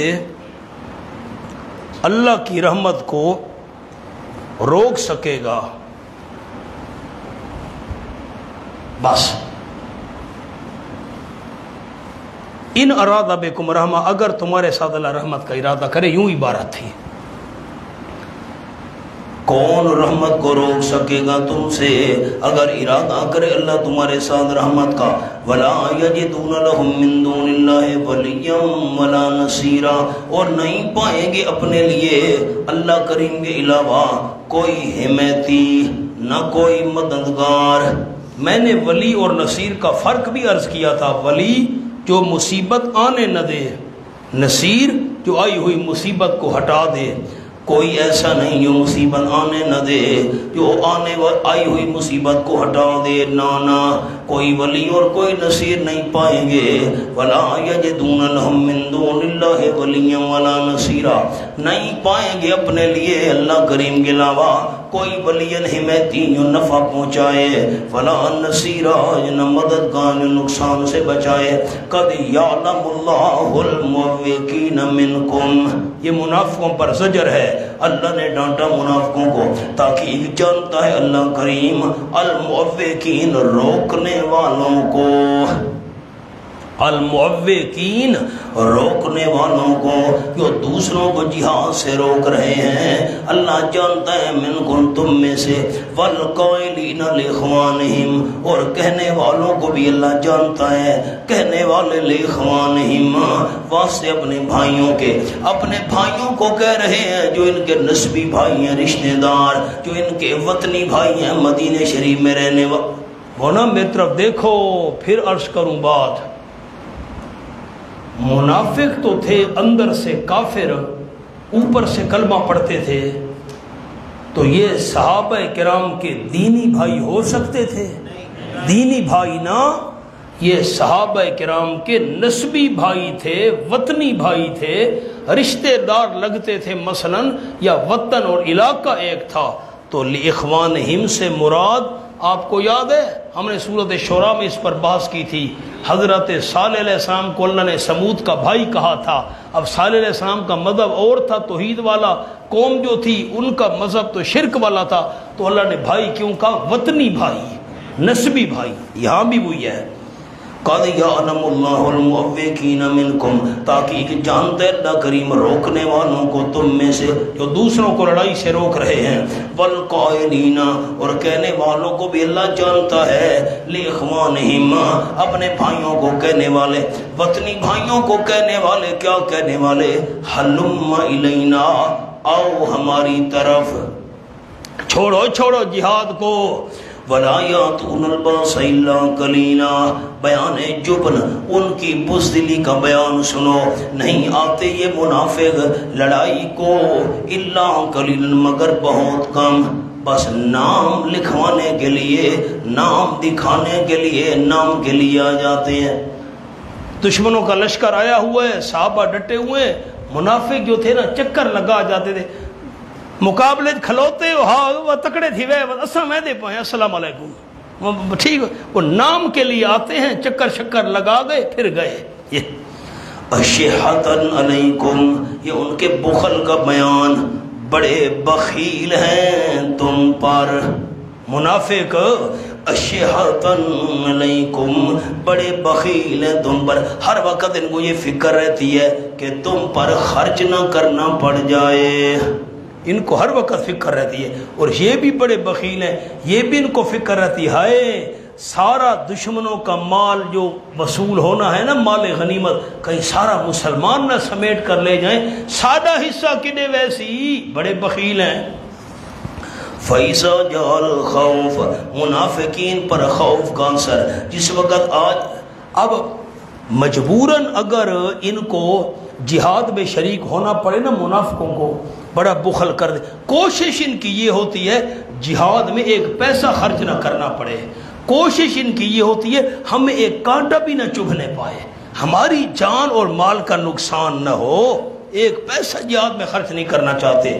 اور فیضا جال خوف, جس وقت آ جائے خوف, کوئی خوف کا موقع آ جائے, رأیتہم, دیکھیں گے آپ صلی اللہ علیہ وسلم منافقوں کو, ینظرون الیک, وہ دیکھ رہے ہوں گے آپ کی طرف, تدور اعینہم, پھرتی ہوں گی ان کی آنکھیں, کالذی, اس بندے کی طرح, یغشا علیہ من الموت, بے ہوشی ڈال دی گئی اس پر بوجہ موت کے.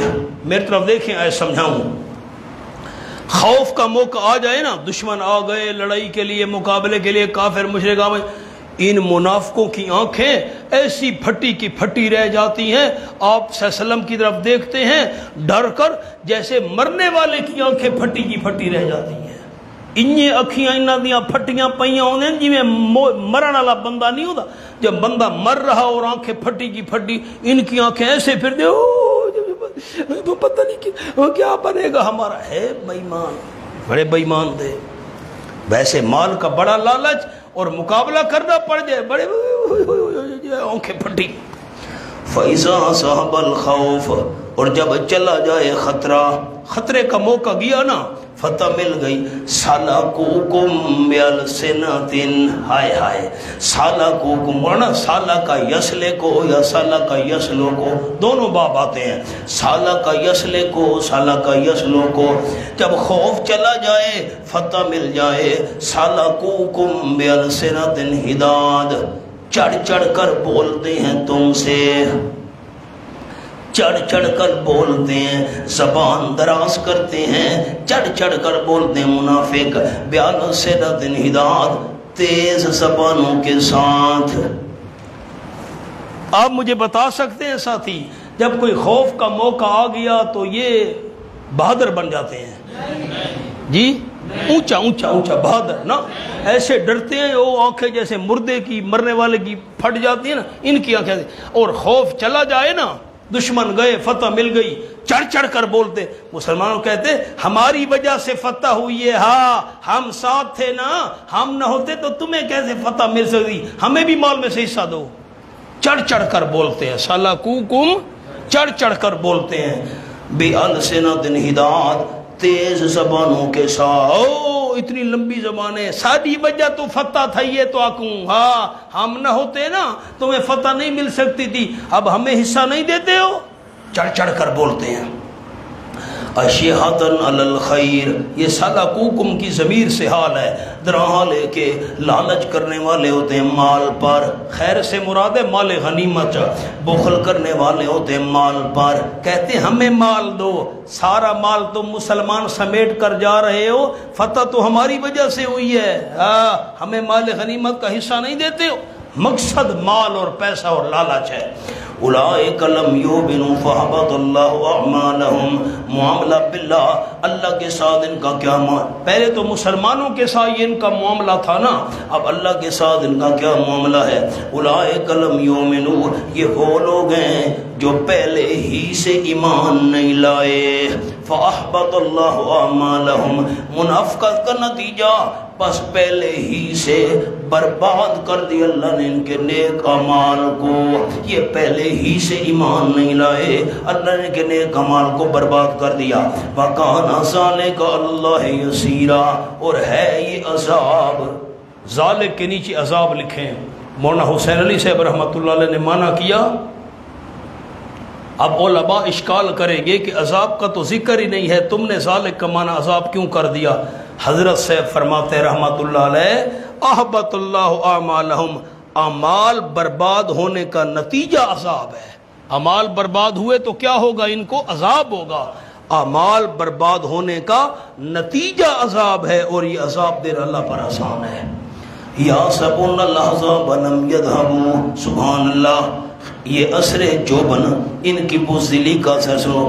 اچھا وہ میں نے عرض کیا تھا نا، آندھی آئی تقریباً 25 دن سے لے کر 30 دن تک، ایک مہینہ کہہ لیں، مہینے کے محاصرے کے بعد سخت آندھی اللہ نے بھیجی، فرشتے بھیجے، کافروں کا جو لشکر تھا 10 سے لے کر 15,000، رسیاں ٹوٹ گئیں، خیمے اکھڑ گئے، ساریاں ہانڈیاں یہ وہ، کھانے پینے کے سامان میں مٹی ریت بھر گئی، پتھر اڑ رہے ہیں، پتھریلا علاقہ ہے، ریت اڑ رہی ہے، جانور رسیاں توڑوا گئے، سارا لشکر بھاگ گیا، میدان صاف ہو گیا۔ میرا جملہ غور سے سننا، میدان صاف ہو گیا۔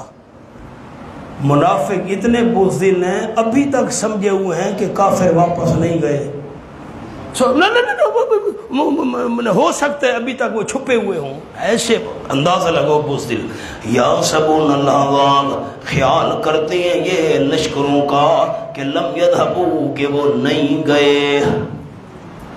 یہ جو پیچھے ہم نے پڑھا ہے نا، المعوقین، روکنے والے، والقائلین، اور بھائیوں کو کہتے تھے چھوڑو میدان جنگ، چلو واپس، یہ وہی مراد ہیں۔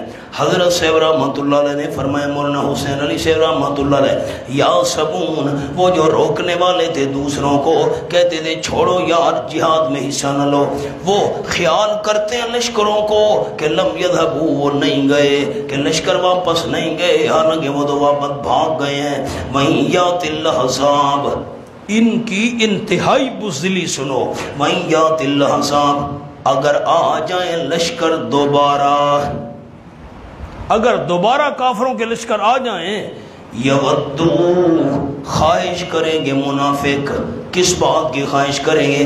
لو انہم باتون فی الاعراب، کاش منافق خواہش کریں گے، حسرت کریں گے، تمنا کریں گے، کاش انہم باتون فی الاعراب، کہ یقیناً وہ گاؤں میں رہنے والے ہوتے، دیہاتیوں میں سے، یسألون عن انبائکم، پوچھتے رہتے تمہاری خبروں کے متعلق۔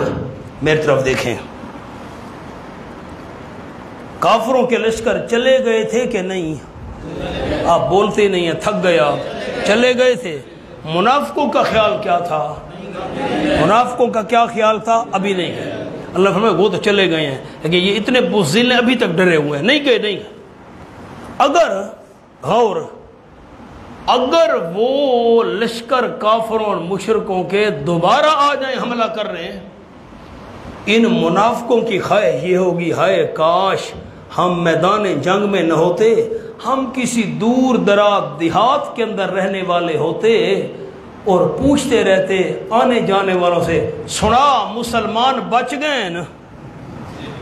ان کی خواہش یہ تھی اگر دوبارہ آئے نا، یہ کہیں گے ہائے کاش ہم مدینہ شریف میں نہ رہتے ہوتے، ہم کسی دور دراز دیہات میں رہتے ہوتے، کوئی آنے جانے والا ہوتا نا مدینہ شریف، پوچھتے رہتے ان انبائکم، تمہاری خبروں کے متعلق، سناؤ مسلمان اجڑ بچے پہن، اچھا اجڑ ختم نہیں تھا۔ ان کی خواہش یہ تھی ہم دیہات میں رہ کر نا تمہاری خبریں پوچھتے رہتے مسلمانوں کی، خود تو یہ شریک ہونا ہی نہیں چاہتے نا۔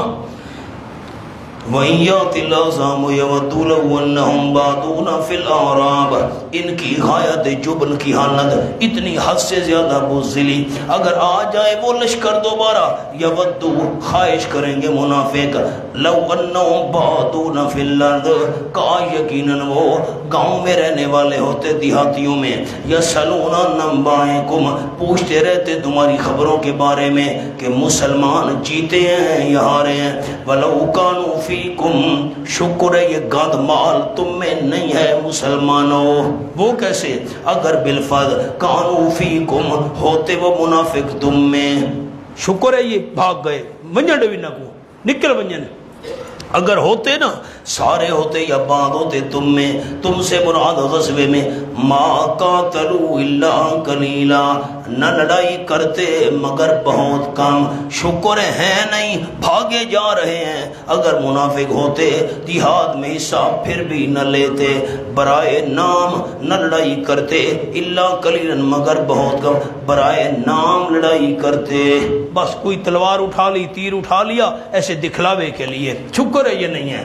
لَقَدْ كَانَ لَكُمْ فِي رَسُولِ اللَّهِ أُسْوَةٌ حَسَنَةٌ، اس کے اوپر لکھیں لقد کانا کے اوپر ترغیب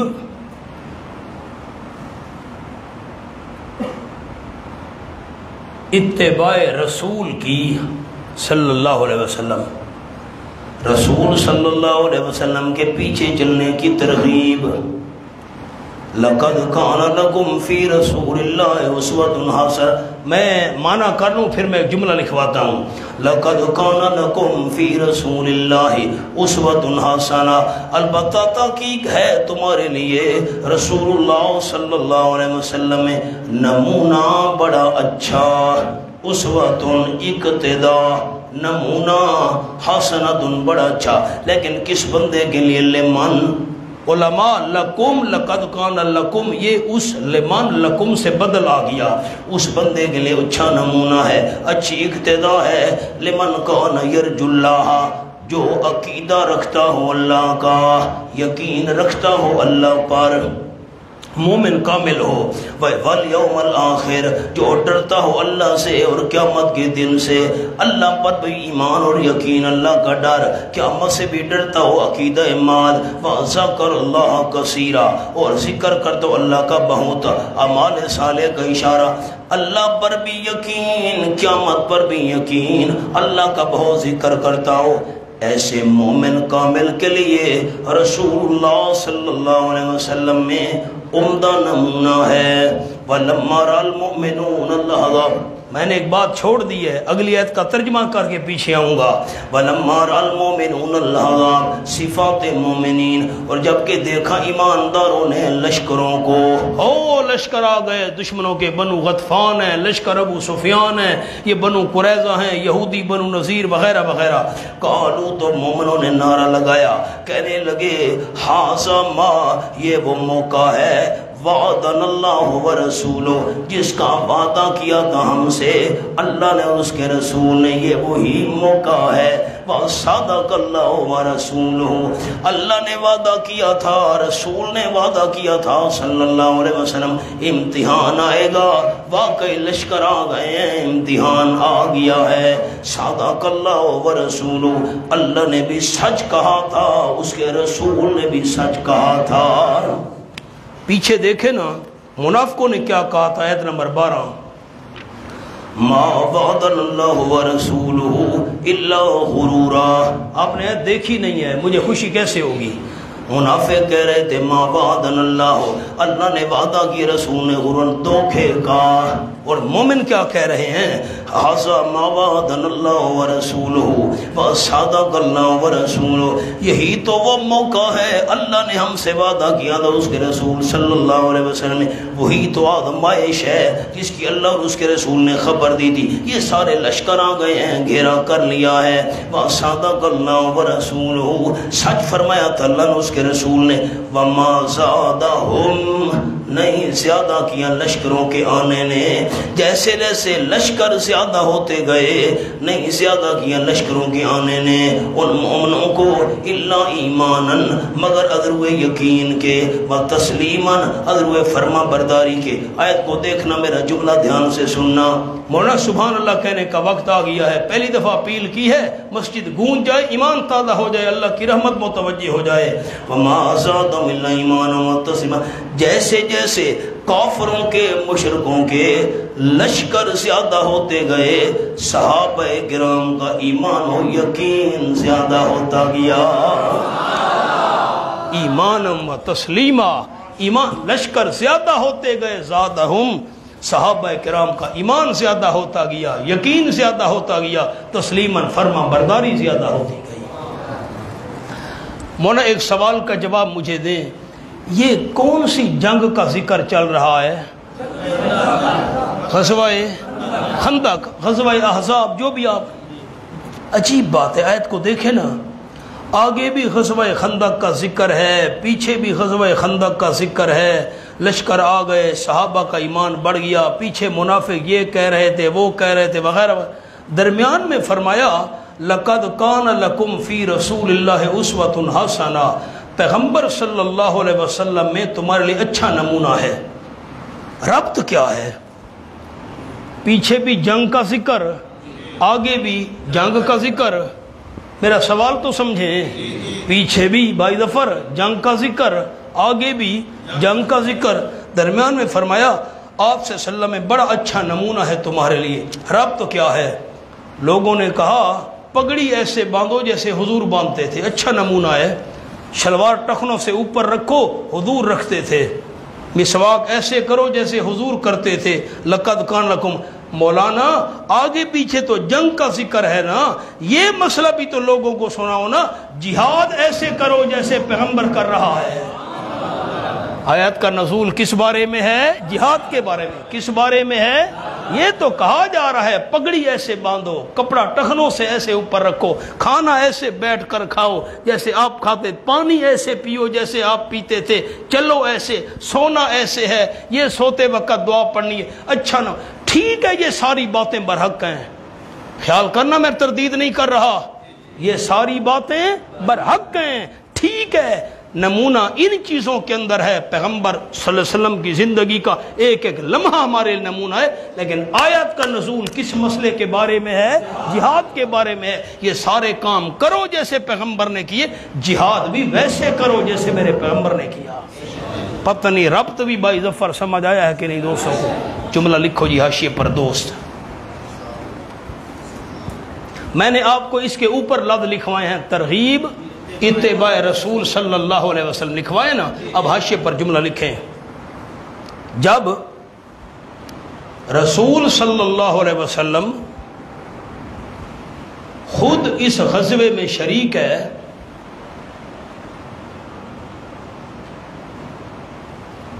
تو اور کون ہے جو جان بچاتا پھرے؟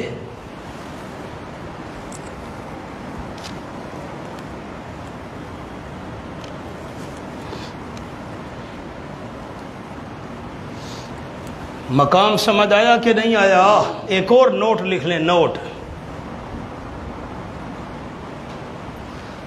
آیت کا نزول جہاد کے لیے ہے،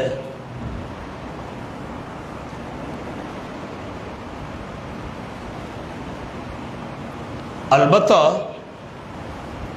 مراد عام ہے۔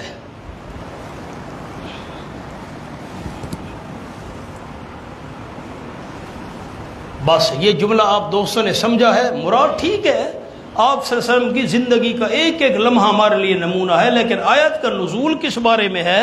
جہاد کے بارے میں ہے۔ ٹھیک ہے، سب کچھ آپ صلی اللہ علیہ وسلم کی سنت کے مطابق ہونا چاہیے، تو جہاد بھی ویسے ہونا چاہیے جیسے حضور نے کیا۔ آؤ جی، ھذا ما وعد اللہ ورسولہ، حضرت ابن عباس نے فرمایا یہ وہی انداز ہے جو سورۃ البقرہ میں ہے، کھولو نا جی۔ ام حسبتم من تدخلوا الجنہ، یہ مراد ہے۔ ام حسبتم من تدخلوا الجنہ ولما یاتکم مثل الذین خلوا من قبلکم مستهم البأساء والضراء۔ حافظ جی صفحہ بتاؤ، حافظ جی۔ جی 31 صفحہ 31۔ حضرت ابن عباس رضی اللہ تعالیٰ عنہ نے فرمایا یہ اشارہ ہے، یہ وہ موقع مراد ہے۔ ام حسبتم تدخلوا الجنہ،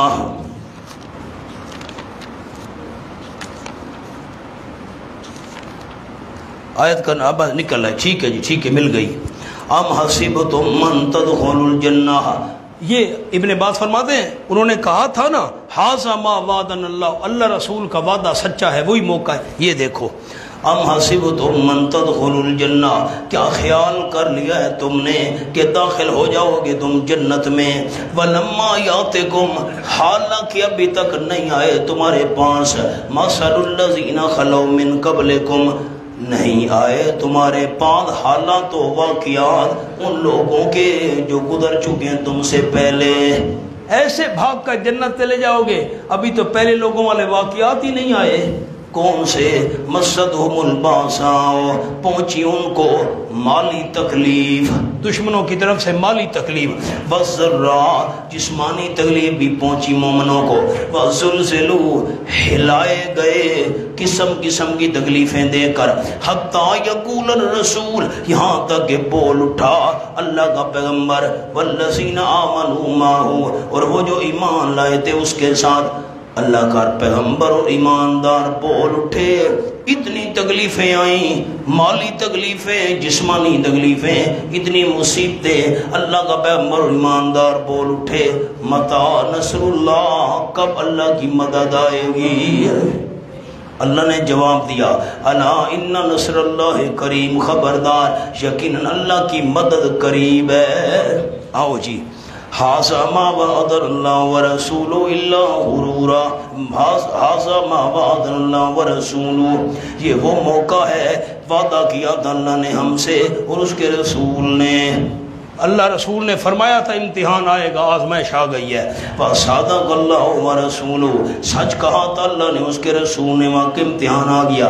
وما زادهم الا ایمانا وتسلیما، نہیں زیادہ کیا ان لشکروں کے آنے نے الا ان کو مگر عزر ایمان کے، وتسلیما اور اطاعت کے۔ چونکہ پیشین گوئی تھی نا، دشمنوں کا حملہ ہونے والا امتحان آزمائش آئے گی، یہ پیشین گوئی تھی، امتحان آئے گا۔ جب مومنوں نے دیکھا لشکر بڑھتے گئے، ان کا ایمان اور یقین بڑھتا گیا۔ من المؤمنین رجال صدقوا ما عاهدوا اللہ علیہ، سبحان اللہ۔ مولانا میری طرف دیکھو، میں ایک جملہ عرض کرنا چاہتا ہوں۔ 313 صحابہ کرام کے ساتھ جب حضور صلی اللہ علیہ وسلم بدر کے میدان میں گئے تھے نا، تو یہ کوئی باقاعدہ آپ جنگ کرنے کے لیے نہیں گئے تھے. تفصیل تو ہے سورۃ الانفال میں، اللہ نے زندگی دی، موقع بنا تو انشاءاللہ وہاں عرض کروں گا. تو ایک جملہ آپ کہتا ہوں، ہنگامی طور پر جتنے بندے ساتھ چل سکتے تھے نا، چلو چلو چلو بس صحابہ چل پڑے. باقاعدہ تیاری کر کے موقع نہیں ملا صحابہ کو جانے کا، تو بہت سارے صحابہ رہ بھی گئے، نہ جا سکے. اور بدر میں صحابہ لاٹھیاں لے کر گئے تھے، ڈنڈے لے کر گئے تھے، کوئی تلواریں، 6 گھوڑے تھے، 80 اونٹ تھے، چند تلواریں تھیں. باقاعدہ جیسے جنگ ہوتی نا ویسے نہیں تھا. تفصیل سورۃ انفال میں ہے. تو اب جو صحابہ کرام، غور کرنا کیونکہ اسی پر دار و مدار آیات سمجھنے کا، جو صحابہ کرام بدر میں شریک نہ ہو سکے نا، انہوں نے پھر بڑا ارمان کیا. ہاں، اور یہ آپ ذہن میں رکھیے گا، تمام صحابہ کرام میں سے بدر والے صحابہ کی شان سب سے زیادہ ہے. جبریل امین نے آپ صلی اللہ علیہ وسلم سے عرض کیا، حضرت بدری صحابہ کو آپ کیا سمجھتے ہیں؟ بھئی سارے صحابہ میں وہ افضل ہیں. فرمایا جو فرشتے بدر کے میدان میں آئے تھے وہ سارے فرشتوں میں اعلیٰ اور افضل ہیں. تو جو صحابہ بدر میں شریک نہ ہو سکے نا، انہوں نے بڑا ارمان کیا کہ اوہو، ہمیں کیا پتا تھا اتنی فضیلت والا یہ غزوہ ہے، ہم شریک نہیں ہو سکے. آئندہ جب بھی اللہ نے موقع دیا ہم اپنی جانیں قربان کریں گے. پھر احد میں اور اس خندق میں انہوں نے واقعی یہ وعدہ سچا کر دکھایا.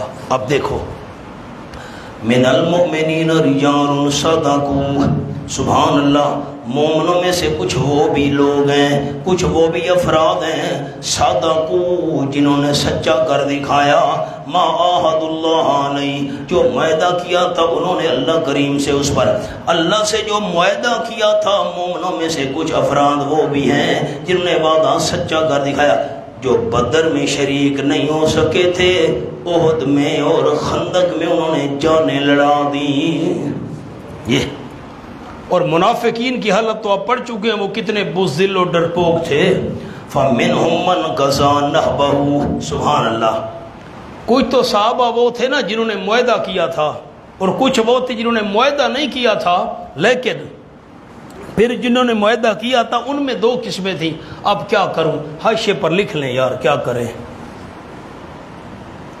مؤمنین 2 قسم، جلدی کریں، منافقوں کا ذکر ہم نہیں کرتے، وہ ہو چکا. مؤمنین 2 قسم، معاہد، عہد سے، معاہدہ سے، معاہد، معاہدہ کرنے والے. نمبر 2 غیر معاہد.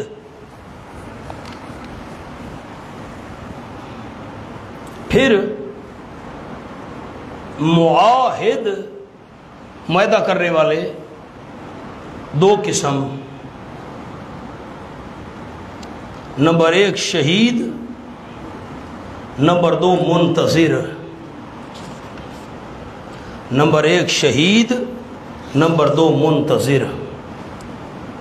اب دیکھیں ذکر آ گیا، من المؤمنین رجال صدقوا، جو مومنین تھے معاہدہ کرنے والے، ان کی صفتیں سنو. مومنوں میں سے کچھ افراد وہ بھی ہیں جنہوں نے سچا کر دکھایا، وہ جو وعدہ کیا تھا انہوں نے اللہ کریم سے اس پر. فَمِنْهُمْ مَنْ قَضَىٰ نَحْبَهُ، کچھ ان میں سے وہ ہیں جو پورا کر چکے ہیں اپنے ذمہ کو، جو انہوں نے اپنے ذمے لگایا تھا اس کو پورا کر چکے ہیں. نہ بہو پر لکھو یہ نہیں شہادت. کچھ تو وہ ہیں بدر میں نہیں جا سکے تھے، معاہدہ کیا تھا آئندہ جب بھی جہاد ہوا ہم جانیں قربان کریں گے، انہوں نے اپنی ذمہ داری پوری کر دی. وَمِنْهُمْ مَنْ يَنْتَظِرُ، اور دوسرے وہ ہیں معاہدہ کرنے والے جو منتظر ہیں. کچھ ان میں سے وہ ہیں مَنْ يَنْتَظِرُ، جو انتظار کر رہے ہیں شہادت کی، شہادت کے انتظار میں ہیں، مشتاق بنے بیٹھے ہیں ہمیں بھی شہادت نصیب ہو. وَمَا بَدَّلُوا تَبْدِيلًا، اور نہیں تبدیلی کی انہوں نے تبدیلی کرنا، ذرا بھی تبدیلی نہیں کی ارادے میں، اپنے عزم پر قائم ہیں. لِيَجْزِيَ اللَّهُ الصَّادِقِينَ بِصِدْقِهِمْ، لِيَجْزِيَ یہ لام عاقبت ہے. مولانا حسین علی صاحب رحمۃ اللہ علیہ فرماتے ہیں انجام یہ نکلے گا. لِيَجْزِيَ اللَّهُ الصَّادِقِينَ بِصِدْقِهِمْ، جو شہید ہو چکے، جو شہادت کی طلب میں منتظر ہیں، لیجزی اللہ، نتیجہ یہ نکلے گا۔ غزوہ خندق کی حکمت کیا ہے، کیوں اللہ نے یہ غزوے کا انتظام کرایا؟ لیجزی اللہ، تاکہ بدلہ دے اللہ کریم سچوں کو، بے صدقہم، ان کے سچ کا، سچ کی وجہ سے اللہ سچوں کو بدلہ دے گا، انجام یہ نکلے گا۔ وَيُعَذِّبَ الْمُنَافِقِينَ إِن شَاءَ، اور عذاب دے گا منافقوں کو اگر اللہ چاہے گا، منافقوں کو عذاب دے گا۔ آگے خیال، او یتوب علیہم، یا مہربانی فرمائے گا اللہ کریم ان منافقوں پر۔ اللہ توبہ کی توفیق دے۔ کچھ منافق وہ تھے جن کو اللہ نے بعد میں توبہ کی توفیق دے دی اور وہ مخلص بن گئے۔ ان اللہ کان غفور الرحیم، ترغیب توبہ، توبہ کر لو، یقین اللہ کریم ہے بخشنے والا مہربان۔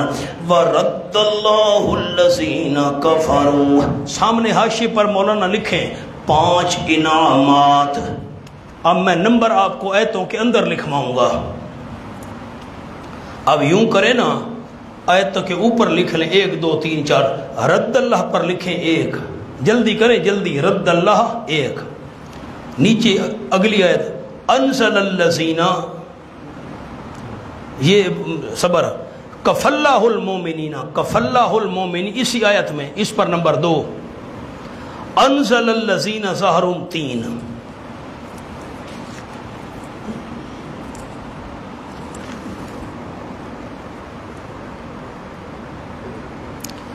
قَذَفَ فِي قُلُوبِهِمُ الرُّعْبَ، مل گیا، قَذَفَ 4۔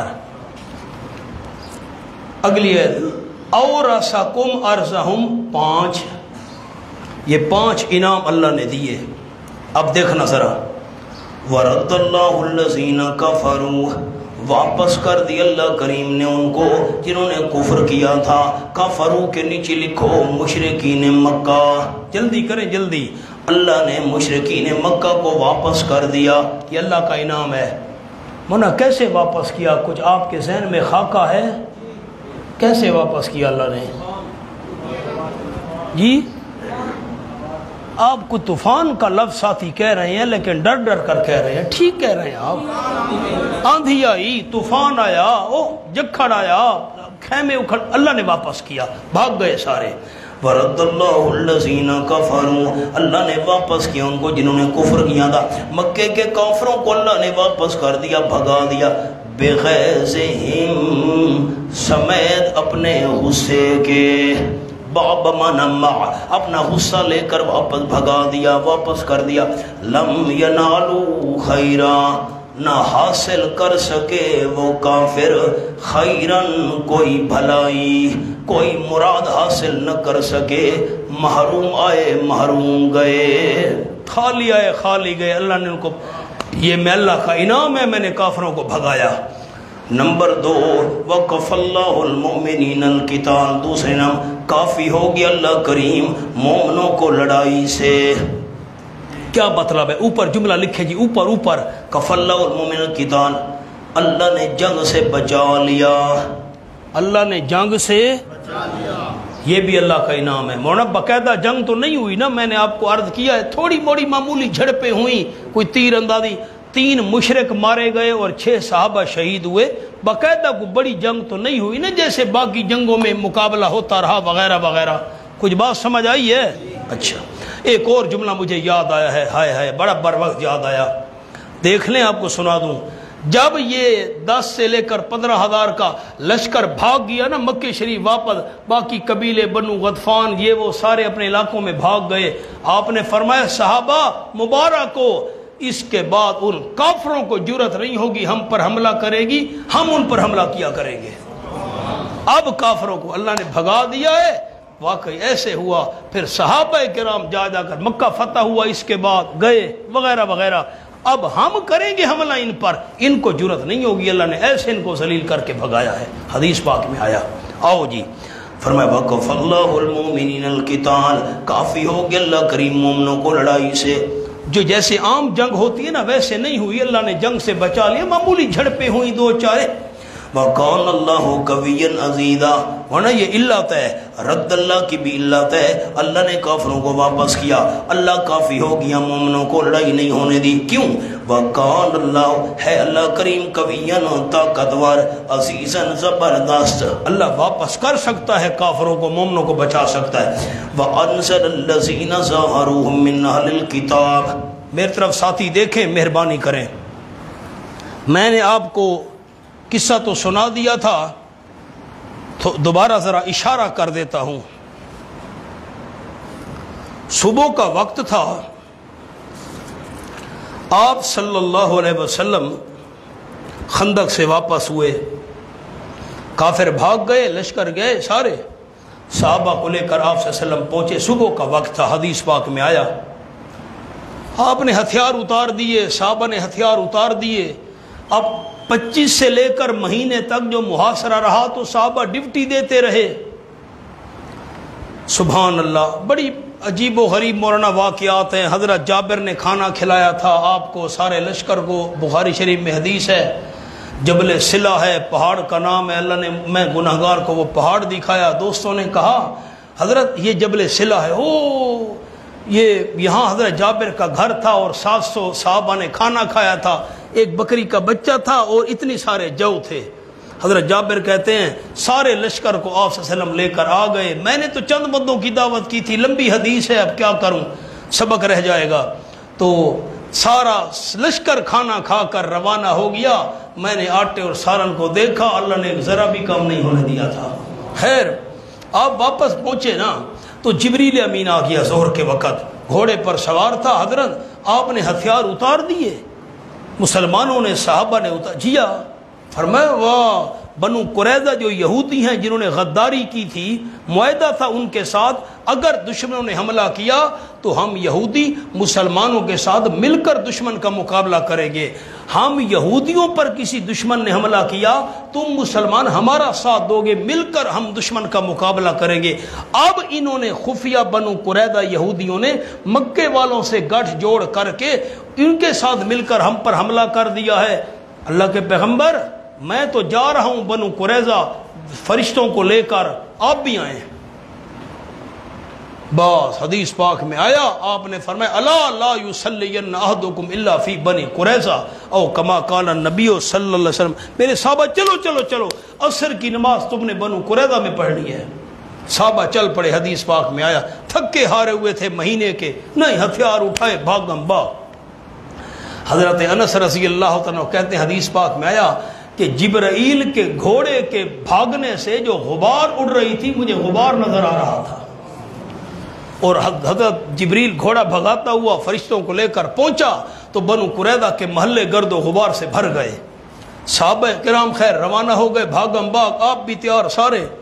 اللہ کی شان، راستے میں عصر کا وقت ہو گیا، اب دو پارٹیاں بن گئیں۔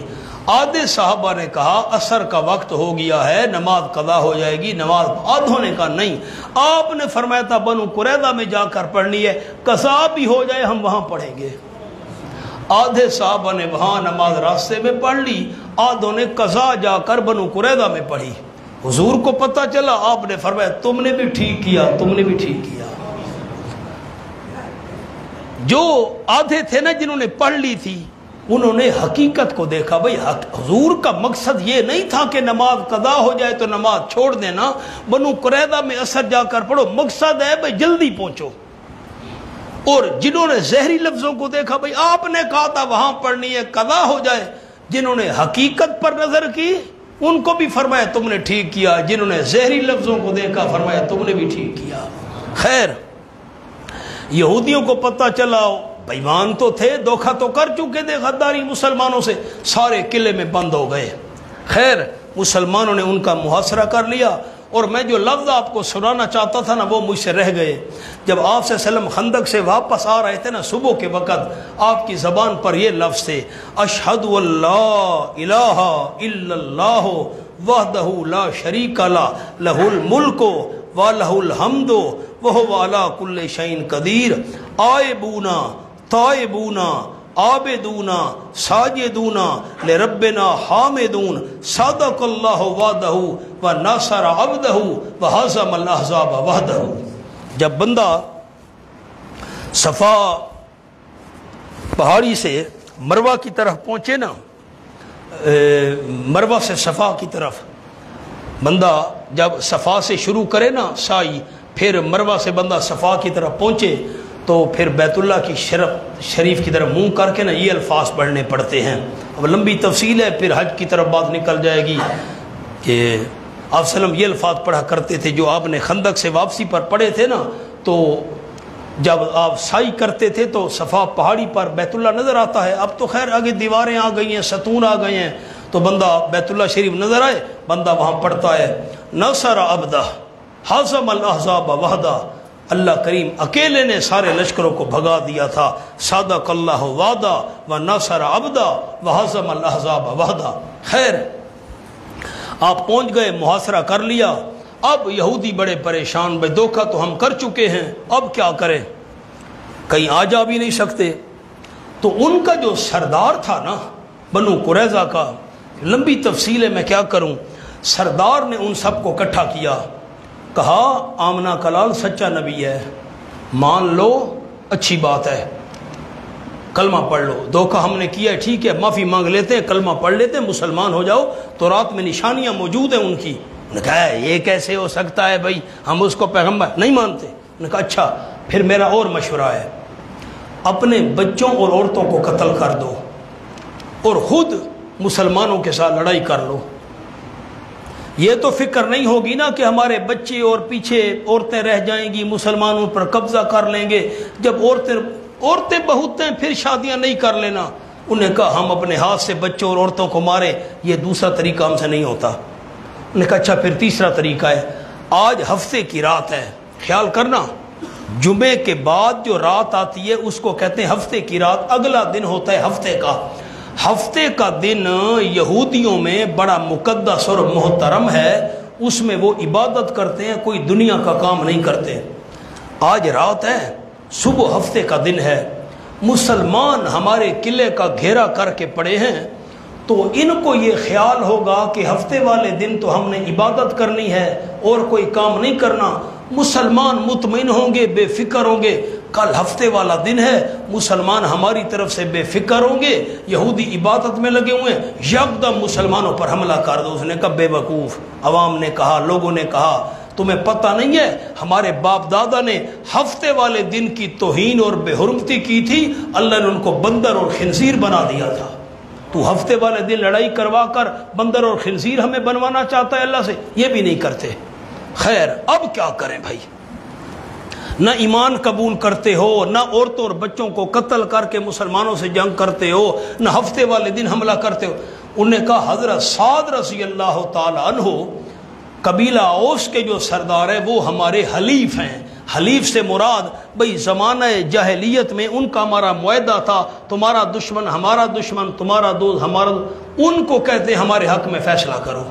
ٹھیک ہے، پیغام بھیجا گیا آپ وسلم کی طرف، حضرت ہم یہودیوں کا ثالث جو ہے حضرت سعد ہوگا، ہمیں ٹھیک ہے حضرت سعد کو بلاؤ۔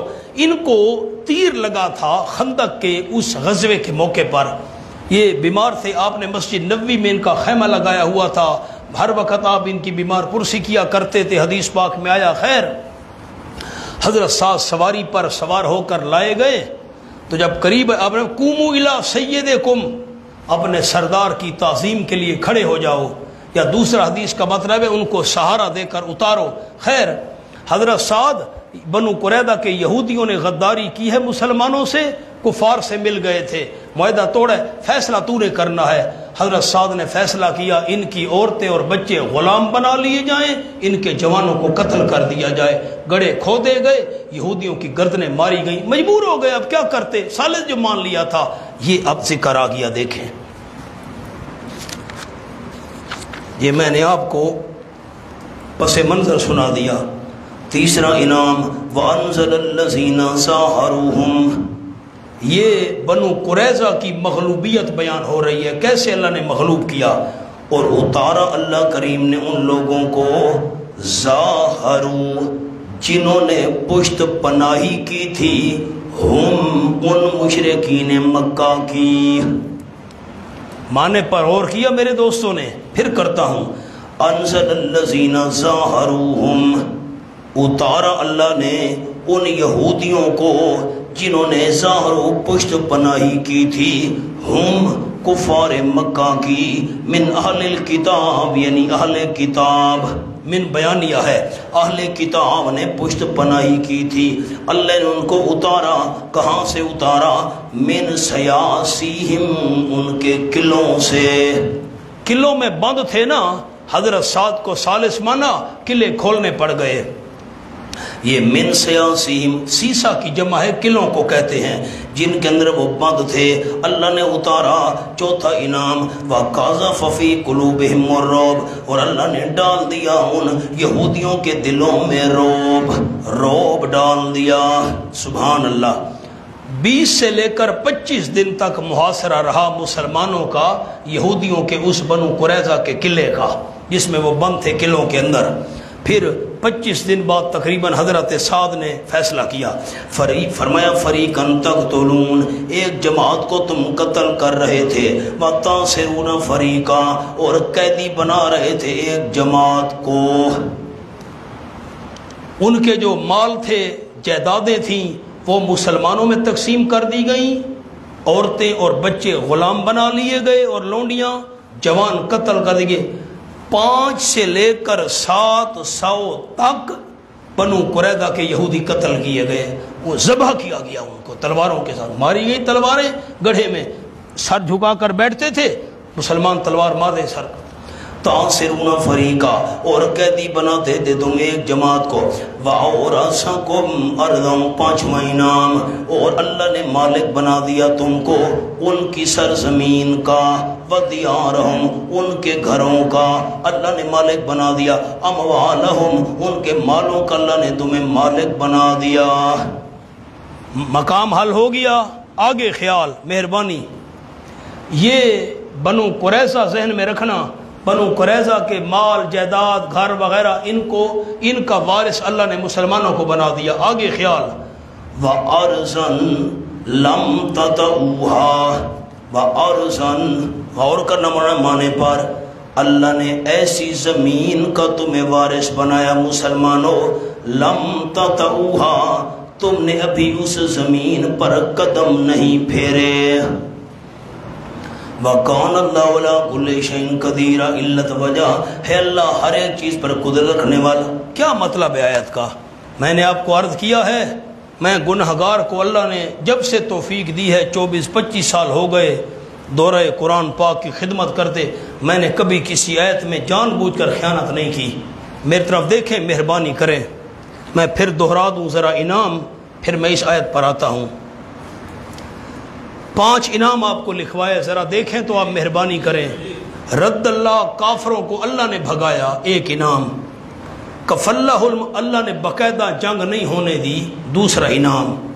انزل الذین ظاہروہم، ان بنو قریظہ یہودیوں کو اللہ نے ان کے قلعوں سے اتارا اور نکالا، تیسرا۔ قذف فی، ان یہودی بنو قریظہ کے دلوں میں اللہ نے تمہارا روب ڈالا، تم نے قتل بھی کیا، قیدی بھی بنایا۔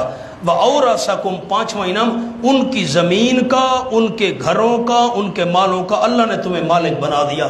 5 انعام ہو گئے۔ اب میری طرف دیکھیں، لفظ لکھوانے سے پہلے میرا جملہ 2 سن لیں۔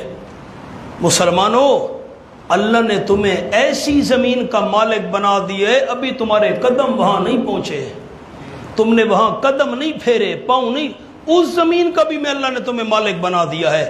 اوپر لکھ لیں مولانا، فتح خیبر 2 سال بعد، کیا لفظ لکھنے ہیں؟ فتح خیبر 2 سال بعد، بس 2 سال کی مدت گزری، 2 سال بعد خیبر کا علاقہ فتح ہو گیا۔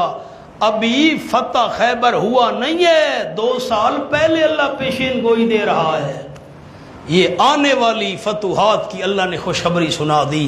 تو ارض لم تطئوہا، اس زمین کا بھی اللہ نے تمہیں وارث بنایا جس پر تم نے قدم نہیں پھیرے، قدم نہیں چلائے۔ اس زمین سے کون سی زمین مراد ہے؟ خیبر والی زمین مراد ہے، انشاءاللہ ذکر کریں گے۔ خیبر فتح ہو گیا، کان اللہ علی کل شیء قدیر، بس نیا مضمون ہے آگے، کل زندگی انشاءاللہ پڑھیں گے۔ قاری صاحب یہ بند کرو.